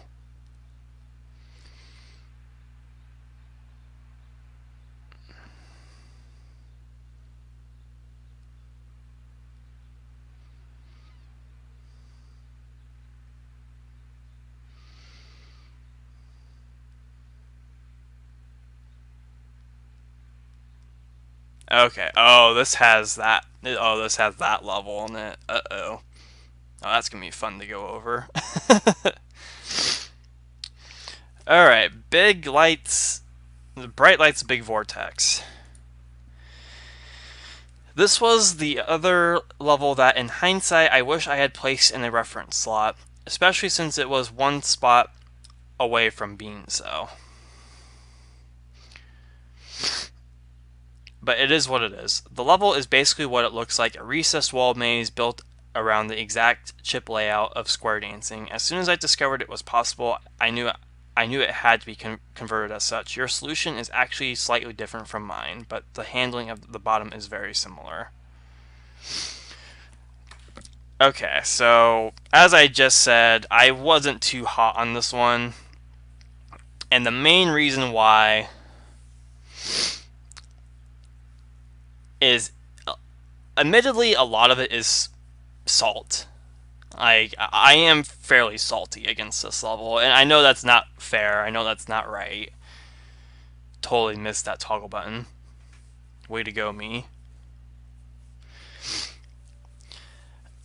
It is admittedly some salt against this. I know that's not fair, but the level, I like that it works. I like JB's comment says, like the fact it's possible with this conversion. That, knowing that is cool. Like, I will give credit for that. That knowing that is pretty cool. But this one took me quite some time to figure out a route for. Like, I actually had to pull up a map. I had to pull up the map of this level and kind of like draw a path out until something worked. And I'm kind of torn on it. On one hand, I like those types of puzzles where you have to draw a map and kind of figure it out. Like there's some satisfaction behind that, and for the most part, I usually get that. But with this one, I just never did, and I don't know why. That could just be the salt kind of refusing it. I don't know, but I don't think it's bad to really say this about this level because, I mean, compared to all the other ones, this one just doesn't really stick out to me as a favorite. I don't think that's wrong to say. I mean, again, it is really cool how it works out with the pop-up walls being replaced and the chip placements being the same. Knowing that is cool, but I probably would have done something a little different. I probably wouldn't have made it as strict of a puzzle. But I guess knowing there's at least one other solution to this is refreshing. But my lord, this took me about 40 minutes to find a path for, because you have to kind of consider every path for every chip that you take. So yeah, it took me some time to figure out a route for this. But I do like the ending with the item swapping, or not the item swapping, but the item collecting and going back to collect them. That kind of felt like a callback to Union, a level I made that I know JB really likes. I don't know if that's true or not, but I kind of got that vibe from it. So that part was cool. I don't know. I'm very torn on that. I am more leaning on the disliking side of this one, unfortunately. But that's just my opinion. That doesn't mean it's a bad level per se. It is cool how it works. Again, it just wasn't my thing. Alright, Salsa Verde. Now this one is my thing. This one is my jam. Or my salsa, I should say. That's a horrible joke. I'm not known for making good jokes, by the way. Alright, right off the bat, I'm just going to comment. Those aesthetics out there are really nice. That's a really nice aesthetic to this level. Especially with these force floors. Or not force floors, the thin walls. I like the thin wall aesthetic. It's really cool. Alright. So let's play back this thing.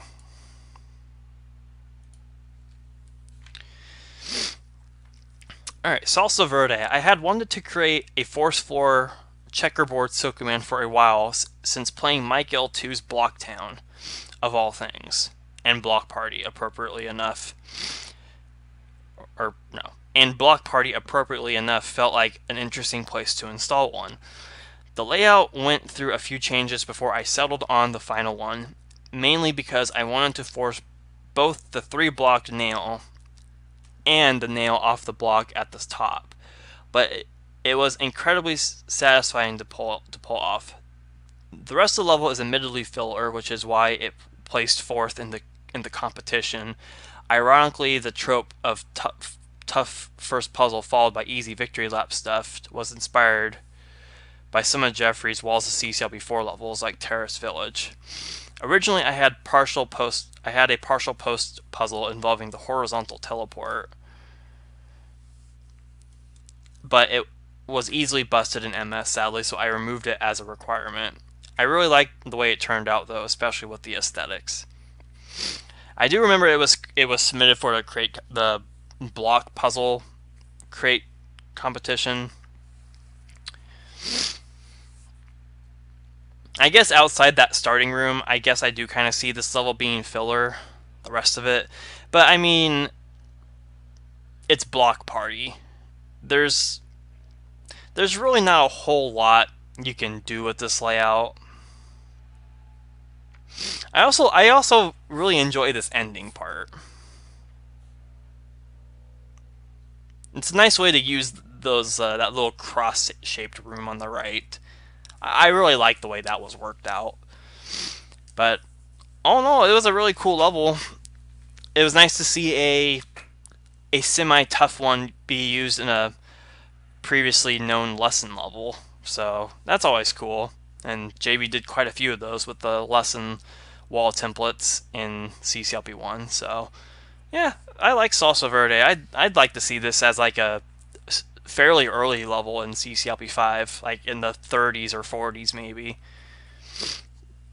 Maybe that's a little too early, but who knows? I know a lot of people want CCLP5 to really kick it up in difficulty, since CCLP4 was kind of a letdown, and I can kind of say I'm in that same boat. I feel like CCLP4 was kind of a letdown looking back.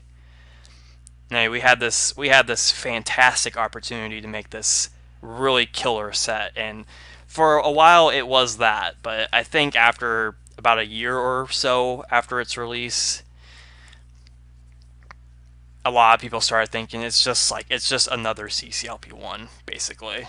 It's just CCLP1 but kicked into a higher difficulty, per se. Or what CCLP2 should have been. I think I heard one or two people say that. Anywho, between the lines, this freaking level, man. Oh, I am so traumatized by this thing. Oh my goodness, this one got on my last nerve. Wow. I think I was stuck on this for about half the video here. Let me check. So this video is episode 22. This was the halfway mark of the LP, because there were 44 parts of the whole set. So I'm going to click on this video. It's a 44-minute video.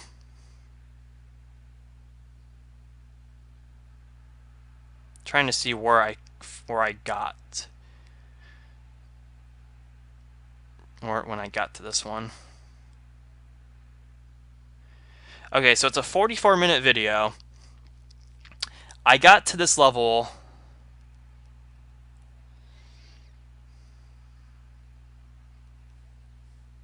actually, just letting it play for a moment. I got to this level at 18 minutes and 46 seconds. So I was on this level for almost half an hour. I was stuck on this. The simple maze idea I was stuck on for almost half an hour. That is insane.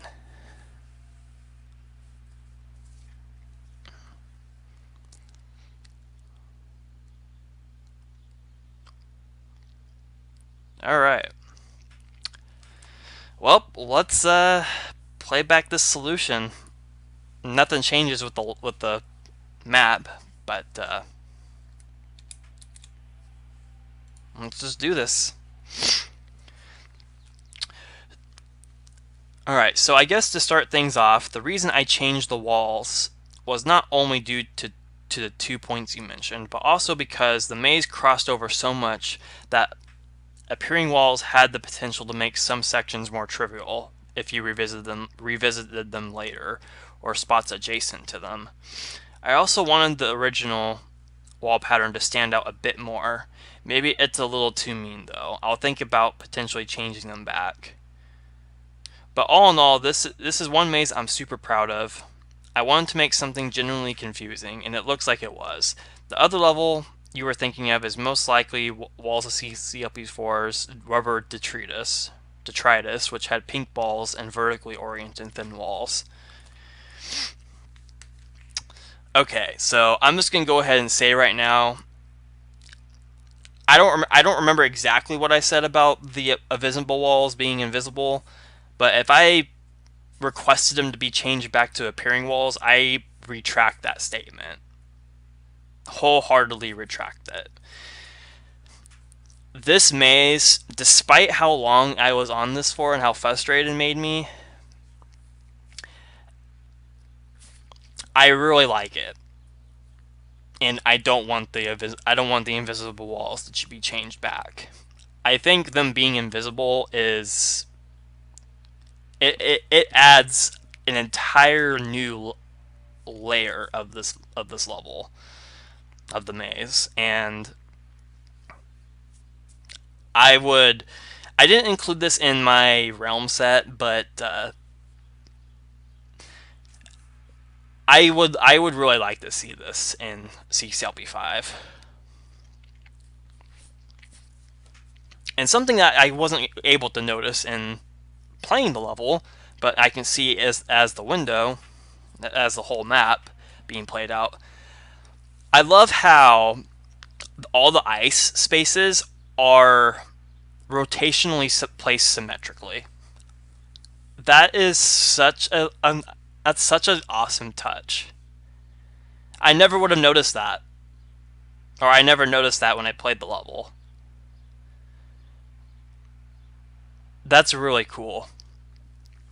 And furthermore, with the maze, I can't think of another one that is horizontally themed. Like there's a few vertically themed ones, like Rubber Detritus was one, and I think Arctic Antics was another. Actually, I think that's what Andrew commented on as a vertical oriented maze. Horizontal mazes aren't done all that often, so this would be a nice one to include. And I love the way the level looks, especially noticing that ice pattern, the ice placement pattern. That's a really sweet touch. So, despite my all frustrations aside and all bitterness, if I honestly wasn't that bitter. I think what it was just a combination of not expecting to get this stuck on a maze. I think the time limit had something to do with it. I know I ran out of time several times on this one, but even then, I wouldn't want that changed. I wouldn't want the time limit increased. I mean, what was it? 313. I mean, maybe round it up to or round it up to like 350. Great number, by the way, but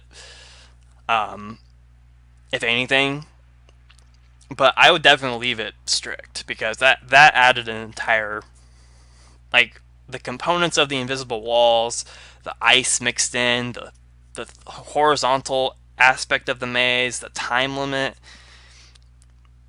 they're all factors with just a simple maze like this, and it's incredible. It's one of the best mazes I've ever played, easily. All frustrations aside, I can safely say it was a pretty satisfying one to finally solve. So, yeah, that's my take on this one. You probably weren't expecting that, but that's my take on that level.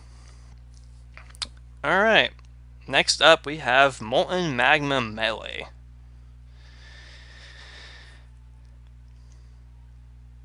And surprisingly, I'm not feeling that dry mouth like I was the other night. Maybe it was just the nighttime. I'm not sure.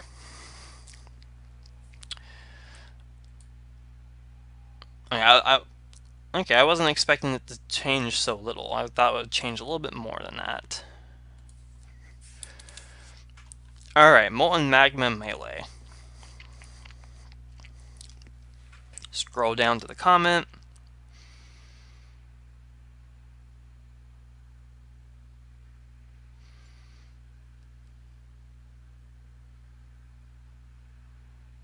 Okay, these comments are fairly lengthy, again. Alright, so this one uses the walls of, or not the walls, the blocks and I think fire of Deserted Battlefield. Which I really like that. I love how it turned it into a melee level. I think that's the most appropriate thing you can do with this one.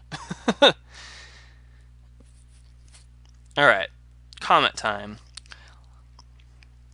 Like I mentioned in the comment section of the last video, the title of this level was originally meant to be a reference to a Mario Kart Wii custom track, as Andrew had called out, which was titled Melting Magma Melee, as it featured ice and lava. Unfortunately, I totally forgot the name and just went off of memory to name this level. When I found out what the real title of its namesake was, I decided to keep my version since the level didn't have any ice anyway. Building this level was certainly interesting. Originally, the level that eventually became Phalanx Fracas from earlier in the set was something I considered building here, since having a bunch of teeth and blocks seemed to have potential. But then it started to feel a bit too similar to blocks and robbers from CCLP1. So I opted to make the concept much more condensed and turn Deserted Battlefield into something else. Then it hit me, why not use both the blocks and fire? In fact, why not create whatever the battle was? I started throwing in enemies that interacted with fire in both rule sets, bugs, walkers, and fireballs, and throwing in chips in various places. Eventually I removed the walkers, since they were already so many levels with them by the point of this level's creation. Then I got another idea. I could place the monsters and chips in such a way that the level could be stable at the beginning, but maintaining the stability after collecting the chips, and moving blocks could be challenging but doable, yet doable.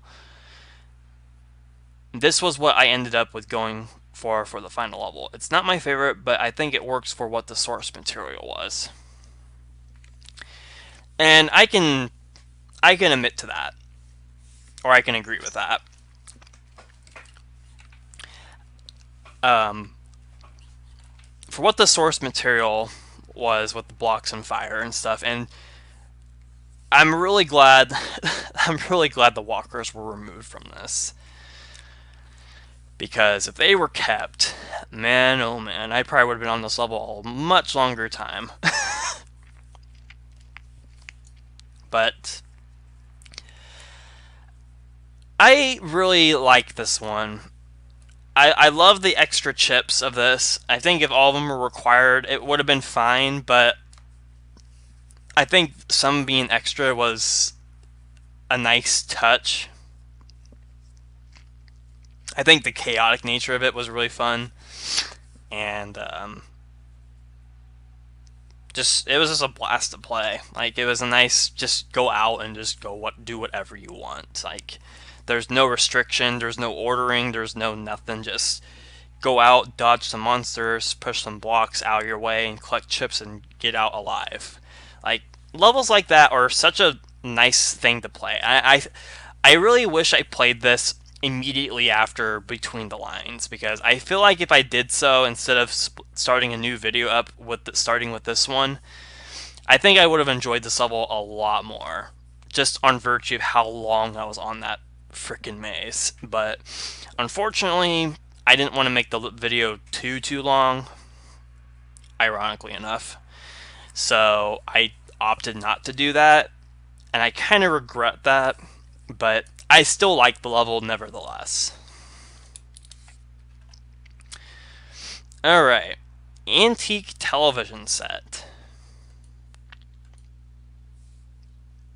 That is an interesting way to see how the level looks after you solve it. Alright, so this is another blocks of level, I should say. This is the blocks of Trifigular Square. Trifagular Square, however you say it. This was made toward the beginning of the set's construction after thinking it would be fun to reuse Trifagular Square's blocks and chips in a different way. I think originally it involved bombs or recessed walls or something that made the level bustable in links. So I gave it a redesign to use water instead and make it an extraction puzzle and chips under blocks collection level. I'm not sure if extracting 8 or 9 blocks is actually possible,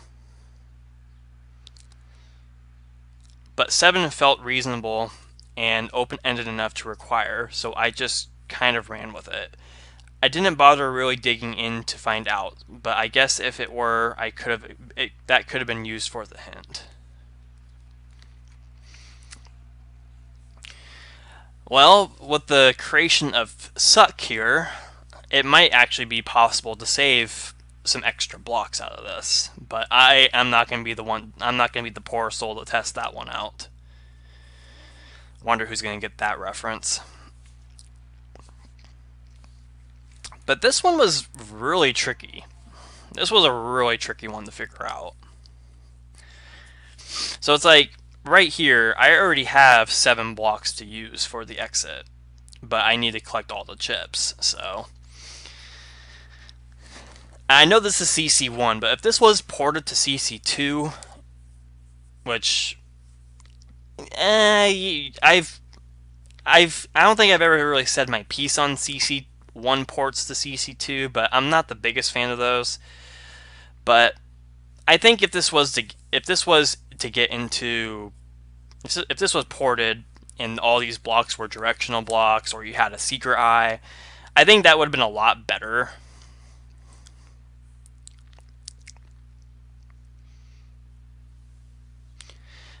Just to see what you have to left to push for chips, but that's not really anything against the level. So the puzzle itself, though, is fascinating. It's fascinating to see that this is possible with pre-existing blocks.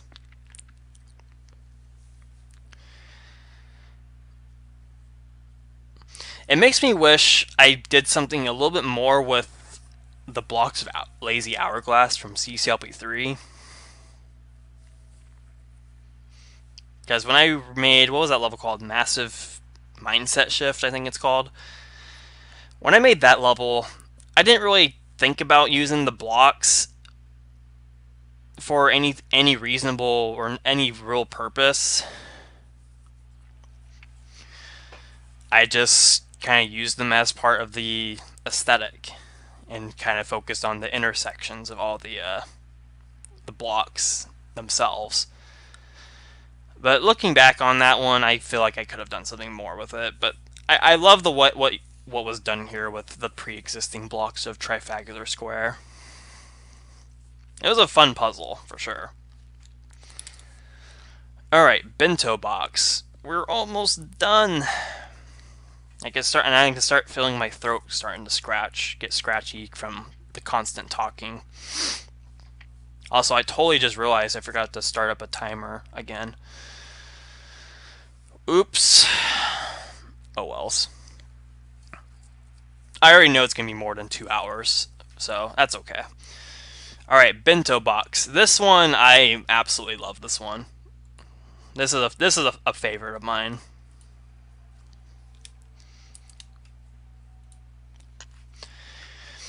This level was constructed well within the final third of the set's development. I suddenly thought of an idea to construct a level that resembled a sort of Japanese bento box, where the individual sections would have a distinctly different type of food.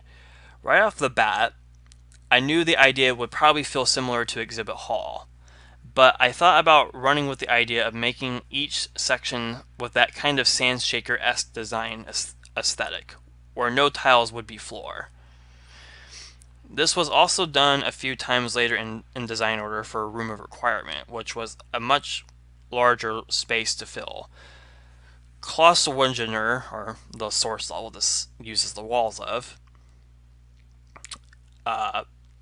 was a level I had considered revamping into something very different in its central layout, but the way the items were laid out made for some excellent boundaries to reuse for the sections, for the box sections. Eventually, it got to the point where I decided to make some rooms a bit less crowded looking and even connect a few of them. At the end of the day, it ended up being split almost half and half. 4 of the rooms could be approached at any point, while the other 5 were somewhat linked, albeit rather loosely. The hardest room to design, oddly enough, was the boot room. I wanted to give the player some sort of satisfaction in beating it, especially prematurely, which is where the block and nail came in. Of course, this was a red herring. It actually didn't take too long to make the dual phase room the way it ended up being designed. I'm super proud of that little Silkaman, especially since it doesn't involve taking blocks out of the room. I may update this level to replace the outer blocks with dirt or something, so that way you can't flick blocks into the Silkaman or glider rooms.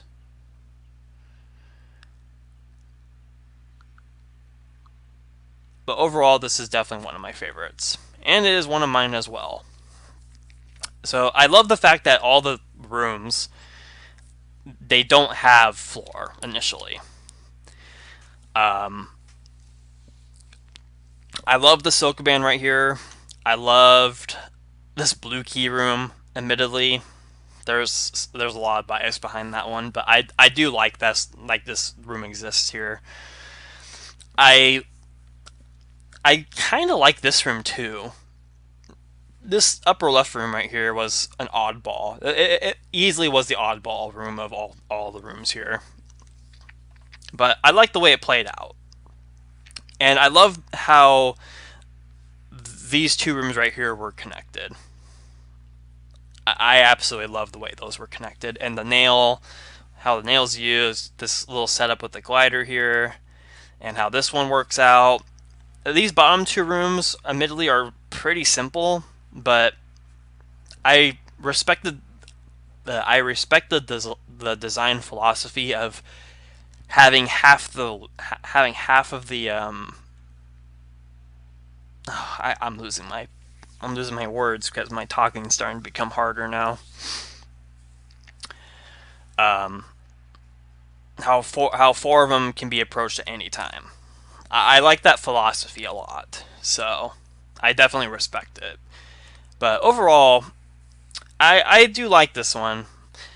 The blocks on the outside, I guess I can kind of see cheesing the level in MS, but I think them being dirt would be reasonable, and it wouldn't break solutions either, unless one did actually flick blocks into the rooms. But I don't think people would do that. I can't see anyone really being that clever enough to do that. But you never know. Someone I think Bounce Cycles was clever enough to bust Cypher Key Layer a year and a half after releasing it. So who knows? Okay, Spaced Out. I was actually really looking forward to reviewing this one for quite a few reasons. And if I'm not mistaken, this one goes all the way up to 100, so this is the last video I have to click on.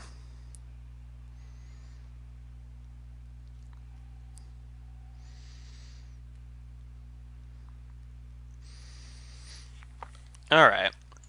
Okay, I need to check Discord real quick, because I have more messages.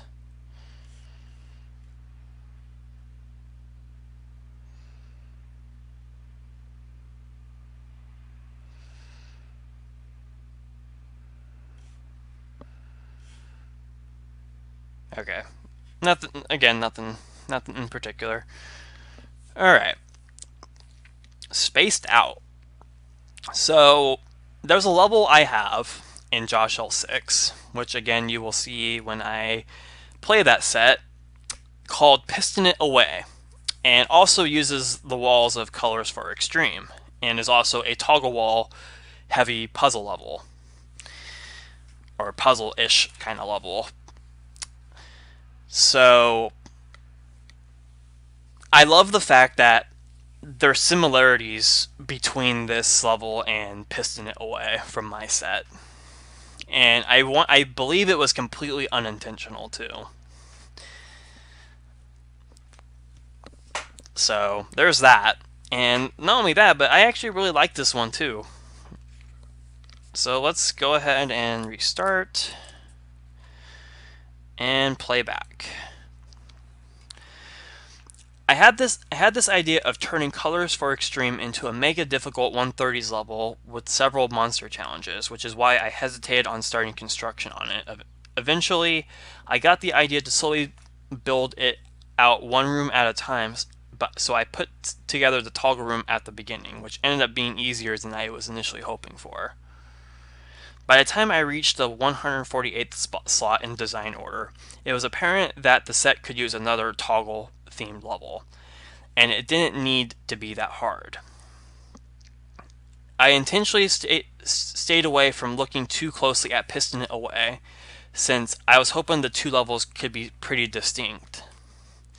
My composition kind of started out similarly though, with block pushing within layered toggle areas. The second one was fun to design since it involved toggle turnstiles that forced a specific direction of travel. But after that, it wasn't too hard to make some sections that were a little different. One thing I wanted to do was include a ball trap section, if only to continue the pattern started with Walls of CCLP4's Prison Lane and Walls of CCLP3's therapeutic toggle transmission. I think that's the level you were alluding to. And I think it was, actually. Yeah, that sounds correct. Unfortunately, the space on the right side was small enough that it kind of made the puzzle somewhat trivial, so I added in a second element to where you have to go through the balls to get a key on the other side. The big puzzle, though, was the top right section.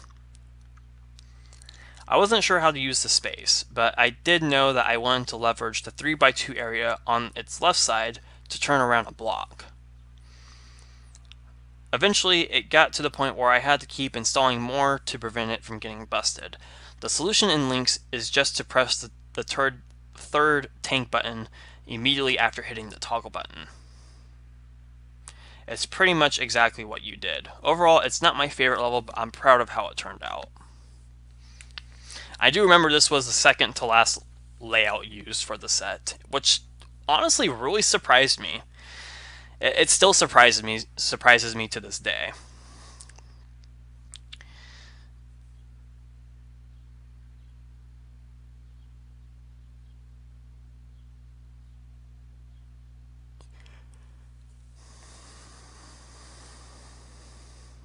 Yeah, this top section was a little confusing, but I like it.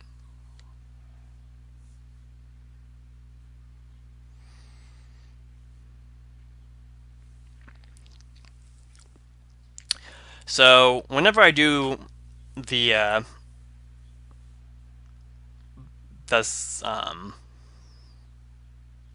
L6 thing, whenever I do get the piston away, I will be sure to strictly compare how these two levels are very similar. Because the starting room I had was very similar to what JB had here, and then this central room right here was also a little similar but a little bit differently laid out. And then from there, the ordering kind of split off a little bit in its own direction. I remember my exit was in this room, whereas he actually used this empty path for the exit here, which is pretty cool.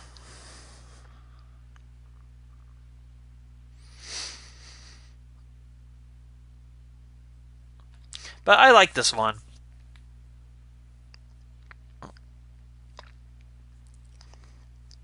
I really like how even the title. I want to say Jeffrey recommended the title to reference Piston Away since it was very similar to it, and they're both space levels from Crash Bandicoot 2, so it's very appropriate.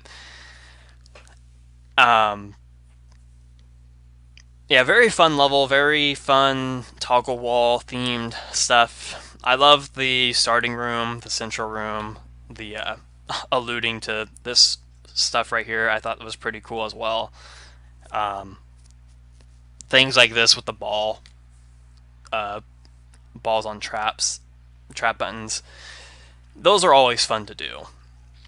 And I especially really like this room right here with the green key. How once you adjust the toggle walls, the glider path shifts. So you have to like kind of keep in mind on how that works. That's a cool thing to do at the end of the level that I really liked, at least. Alright, so that done. Let's move on to Closed Circuit. Now this is in my top 5. This is a very, very favorable level of mine, or not mine, a favorable level in the set of mine. Look at that solution. Like, look at all those pop walls that end up getting used. Like, that might look rigid, but just look at it again. So you have all these pop-up walls, right? Just look at that. That's just so satisfying to see. Oh man. Alright.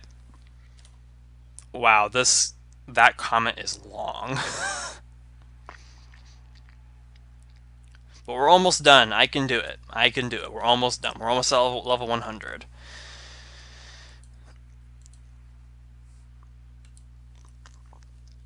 Alright.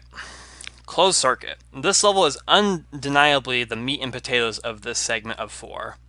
And it's actually not too far off from its original position in design order, as it was exactly the 100th constructed.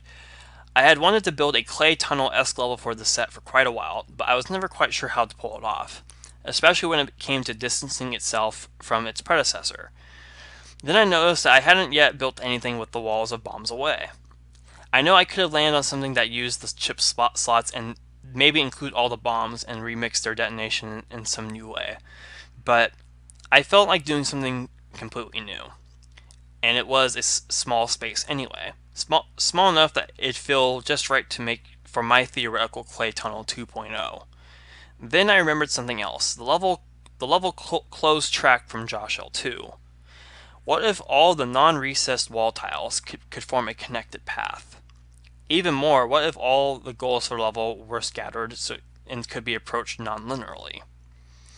That's when I got to work. The actual first draft of the layout, to which I eventually made a few minor changes, didn't even take that long to complete.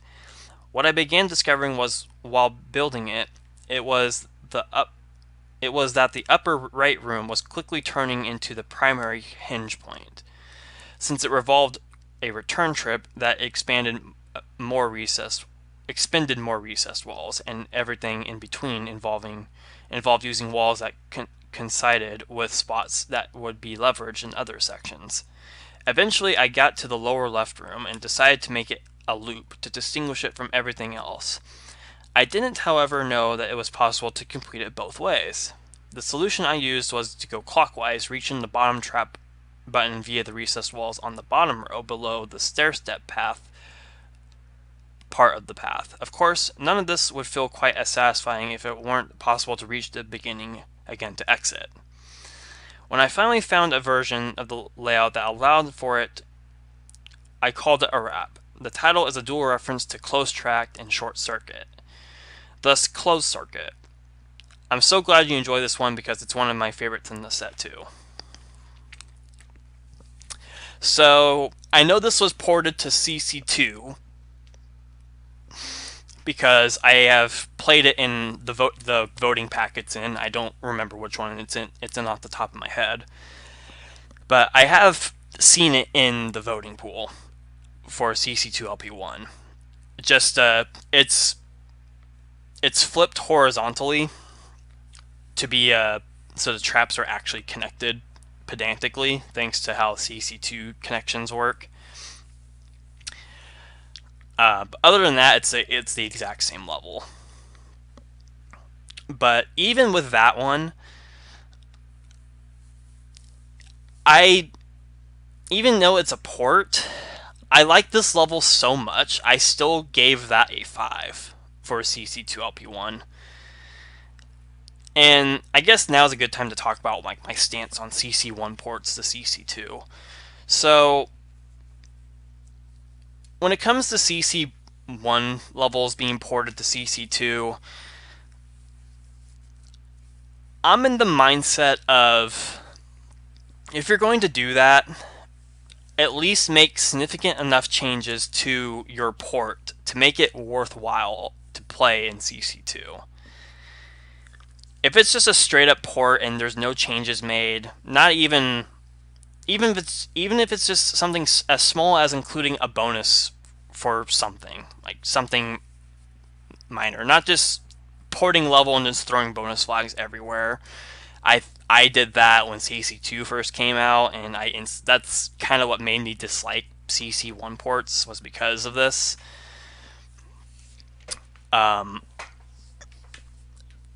So that's kind of why I'm typically kind of harsh against CC1 ports, because for the most part, no one really utilizes the CC2 elements enough for the ports. And I get it. You didn't use these elements with the CC1 level, obviously, so what reason do you have to do so with the port of it? Well, it's like you have all these new options available to use.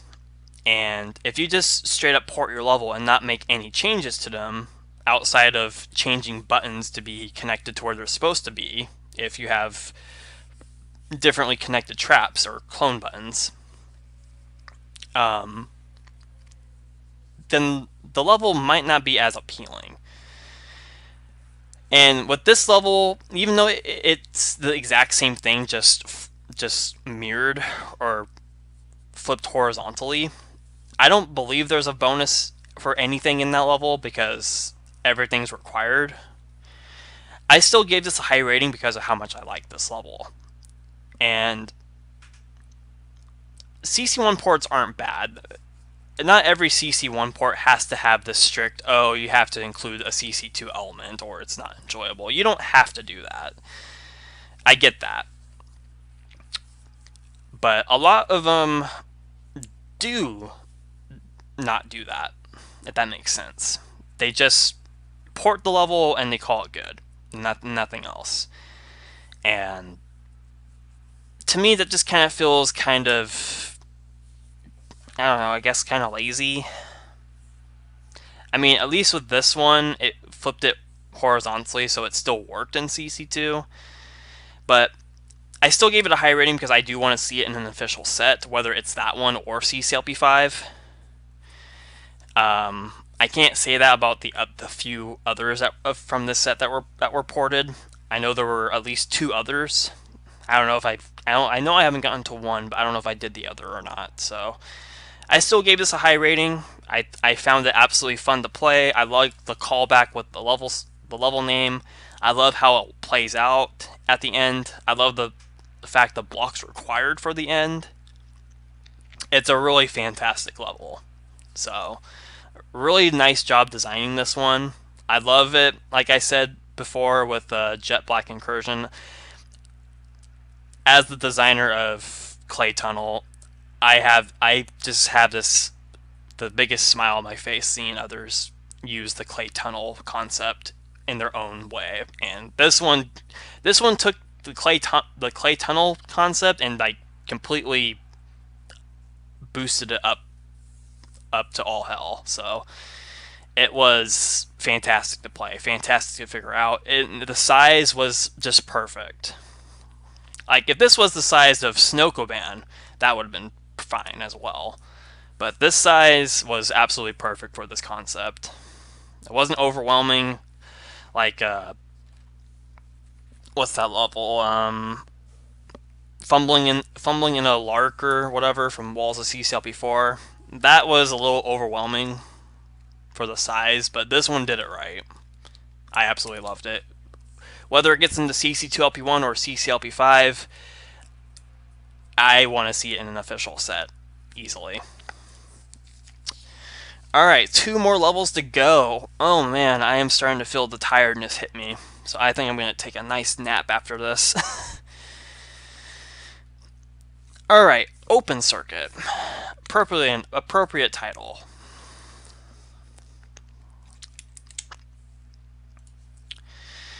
This level was the 3rd in design order.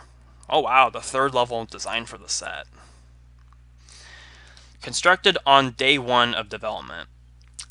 I initially titled it Conservatory Circuit, mainly to make it feel like a garden. Eventually, that changed sometime after I built the previous level, primarily because I wanted this one to function as a bit shorter, faster-paced counterpart to it.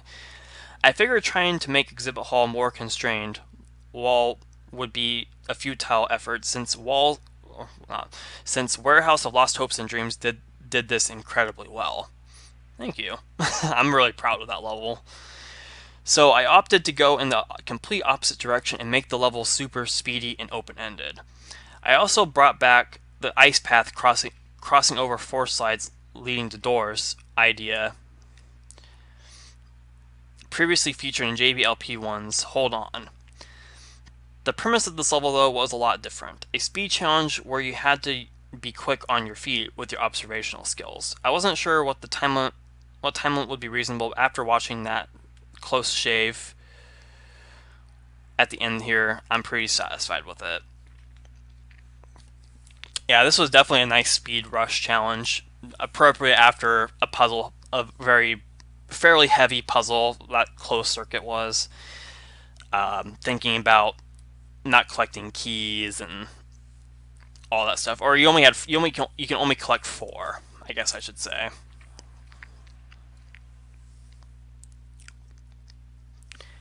And I like the idea of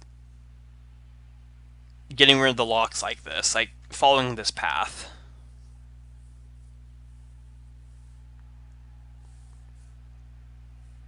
Oh man. Oh my lord. I was literally 1 move. No, was I 1 move or 2 moves? I think I was 2 moves away from running out of time. 1.2 seconds. Wow. So if I missed that, I definitely would have lost. Wow. All right. Yeah, that was a fun level. I think. What was it? Was it that you had to figure out what keys you had to collect? I think it was. I think that was the premise of the level. You had to figure out what keys you absolutely needed to collect in this one. Okay. I think what I said initially was I wish that some of the keys were optional, or yeah, I think I said I wish the keys were optional and not required to collect. But I actually like the fact they're required now that I think back on it again, watching the replay of this. I think the level benefits better with them being required. All right, finally the last level that we're covering today, number 100, Iron Sky.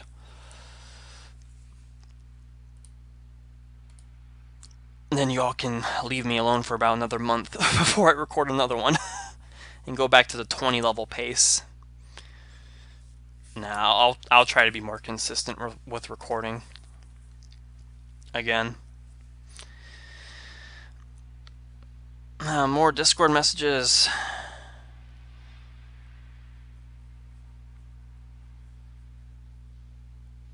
Yeah, it's like everyone commenting on my status. I only got 3 hours of sleep last night. I don't know why a lot of people message me based off my status messages. I don't know why they do that. It's kind of annoying. Like they feel the need to comment on it. Anyway. Iron Sky, let's play this puppy back.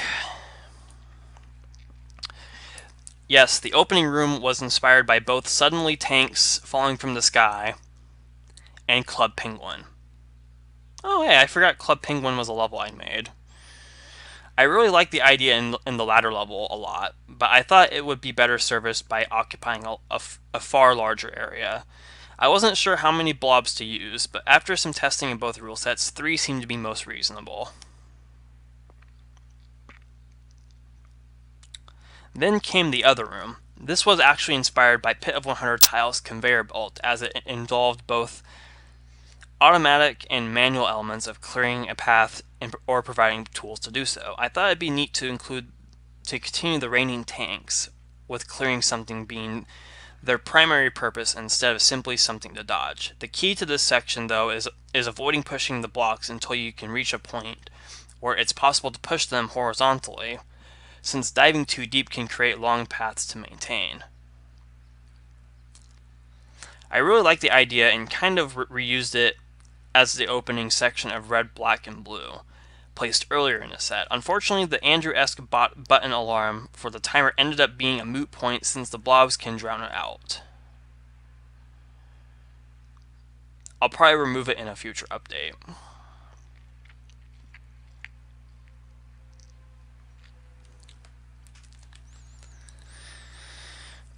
Yeah, so I really like this room on the left a lot. This idea is really cool. And I haven't seen it been done before. It's actually really cool how it works. I kind of have to clear it out and everything.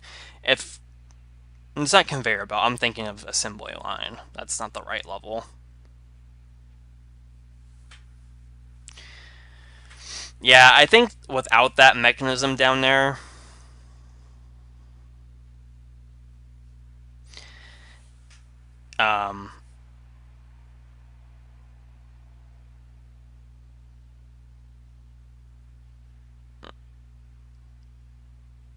the level would be better. Well, not better, but it would be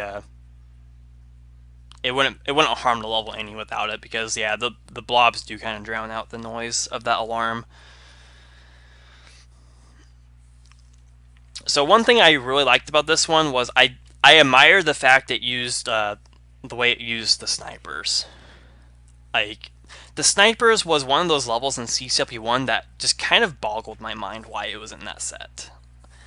Like, it didn't feel very memorable to me. Like there's a lot of levels in CCLPs these days, and the snipers is one of those where it's just not that memorable to me,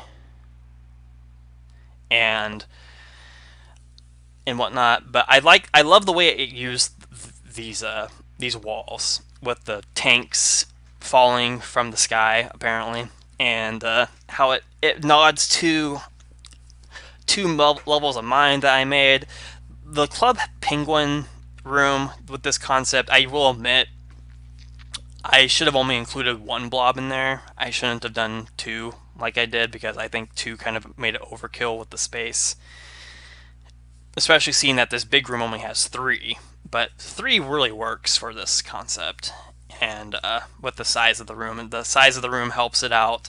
I like the left room more though, just for the originality of the concept. And honestly, with the alarm system, I was honestly going off the time limit, because I believe the hint mentioned how frequent the tanks would clone. So I was just basing off the time limit, which was very fair in my opinion. So other than that, that is it for me. There is 25 levels reviewed for you guys. I hope you enjoyed it. I hope you enjoyed this new way of me doing it with using Super CC. I think this method works out really well, because you get to see the entire map be played and not just a 9x9 window and a TWS file from Tower World 2 be used. And it was a nice little demonstration to actually show off this really cool program. I do encourage you to check it out if it interests you. It's a good way to play CC if you don't want to use Tile World. You can totally use this way as well. And I definitely recommend checking it out. A lot of credit goes to Moonman and others for really making this program a really big hit, and all that.